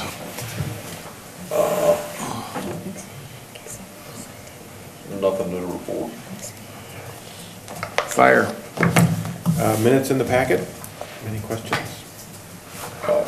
Pat, you all brought up that building code issue yet, or is that coming up with the state building code? I think it's coming up in the next one. Coming up? Yeah. Okay. Which is the second of next month. It's essentially, do we want to keep the local ordinance, or do we want to default to the state? It's just one to be aware of. Okay, Okay. Chris will talk to you about it. okay, so Chris knows, I don't have to. Yep. He sent an email up. Okay. Fire District Exploratory Has Committee. not met. Historical Society. Met last week. Things are moving along. The minutes I thought were supposed to be in here, but I don't see them. They're, okay, I missed them on my They were in there. cruise through, okay. Ongoing discussion about moving the old, original little schoolhouse, but other than that, I think everything else is in the And minutes. Parks was slated to take that up, but Parks didn't meet. Okay. So They know they're gonna have a time, I've been talking to the Okay. society about it. They'll have several months' notice to get in there and do it. okay. Marina and Marina Fest has not met. We had to cancel our last Parks Marina. Library. Yeah, good. Good. We met today. We're gonna have the dedication July 12th, which is this Saturday at 11 a.m. So you guys are gonna get invites, so keep your calendars clear. And that's about it. I'm sorry I jumped over you there. That's all right. Marina and Marina Fest, and then Has Not Met, and then Parks Has not Has met. Not Met. Personnel has not met. Personnel Plan, same thing. hasn't met. Communications Technology hasn't met. Sister Bay Advancement. Liaison is no longer in attendance on the board. We will need a new appointee when the village president returns. And there is meeting minutes in there from the Minutes are- previous one, Yeah. so. Teen Center, Has not met. TCZ. TDC, still collecting money. Yeah, they just had the executive and the full boards this Yep. month, so. Yep. What's TZ? Tourism Zone Commission is Oh, a taxing okay. entity, collects their own tax. Utility. We'll meet at the end of this month. Once again, we were approached by Liberty Grove. They would not have the materials ready for us by May 1. I sent them back an email stating that we would delay for 1 month. I'm gonna follow that up with another email pending a conversation with the village president about what step to take now. We may be, there's a possibility we're gonna be delaying until the last week of July. That'll be coming from our end, not their end this time. Administration, compensation and oversight. Minutes are in the packet. Yes. Yeah, we're making progress. I think there'll be recommendations probably forthcoming soon. July, maybe August, we'll have something fleshed out. Hopefully. This year. Yeah. And waterfront oversight has not met. I'd entertain a motion to adjourn. So moved. Second. Oh, did you want anything for future Yeah, I made that meetings? $1 million motion. I'm good. There's, yeah. Item Do we need 12. another meeting? No, we do not. That was on there in case, Mr. Couple was unable to get the rest of the estimate back from WPS, but it's actually that, so we don't have to meet again. 12, do you want to put it on future agenda? Is there anything we want to do on committee assignments, but that's going to be on there anyway. All the stuff's gonna get All the stuff redone. get redone. The bylaw. Seconded on. All of it will come back around since, the admin committee meets. Okay, so who made the motion to adjourn? I did. Guys, Mr. Baker, before you completely adjourn, I'm gonna put this out on the table. I know our meeting schedule has been hectic, given what, some of us been going through. I understand there's some other issues kind of floating out there now, so to be sensitive to that, I'm gonna recommend that we shift our meeting schedules to Mondays and Tuesdays, and retain them on Mondays and Tuesdays. Those meetings that are early in the mornings, keeping them there. Unless anybody has a huge issue with that. what are you talking about? You're losing me altogether. Sorry. Meeting days to compress them, Monday and Tuesday. Parks, we still have a Wednesday. Like, for example, Plan Commission, Right. we've talked about moving that to the end of the month as Yeah. opposed to the beginning of the month, which then gives the board a chance to have action on the preceding month's items without us having a 1 week gap between Plan Commission action and board action. Just for your consideration, and one of the reasons that they did that in the first 2 weeks was for people that still work for a living and they have travel requirements. When you try to split up every week of the calendar month, you make it very difficult for them to attend. Yes, sir. So it's a lot easier to schedule it if you have meetings the first 2 First weeks two. of the month. And then, then you can schedule your travel in the last 2 weeks of the month. I know when I was working, that was a huge Okay. consideration.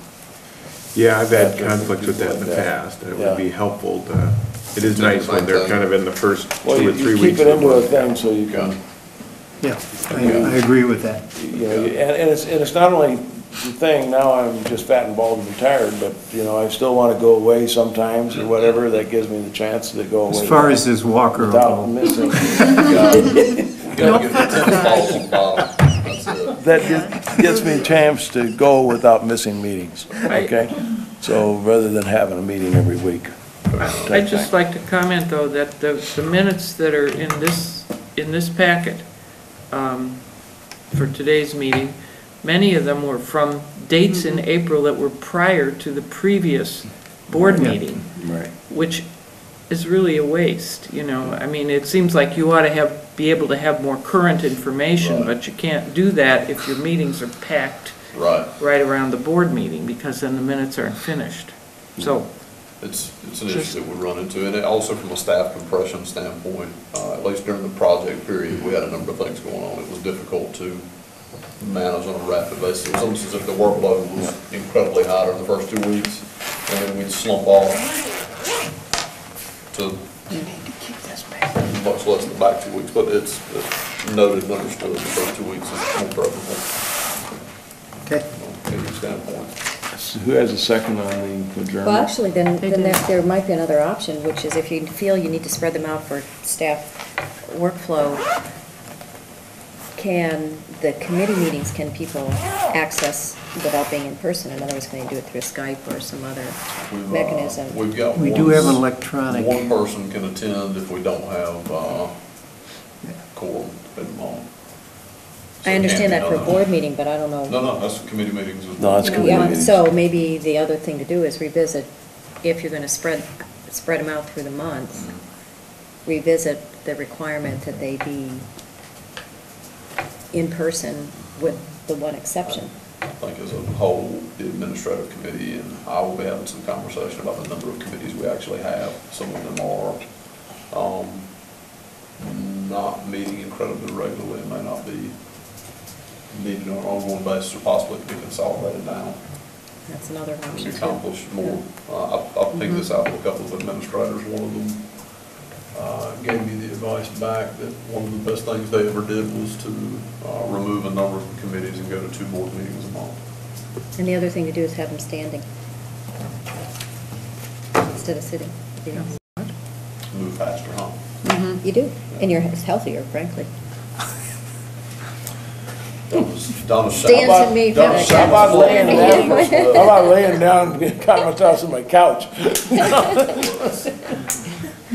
Less healthy. You don't sit on the fat bald side over there. You sit on the- My last committee meeting, I stood right by the window. Yeah, I know. We're gonna miss you. All right, did we have a second on the adjournment? Yeah, I don't think so. Pat did. Pat did. He beat me to, why did Sure. you beat me to it? Sure. All in favor? We didn't want to overstress you. You okayed $1 $1 million.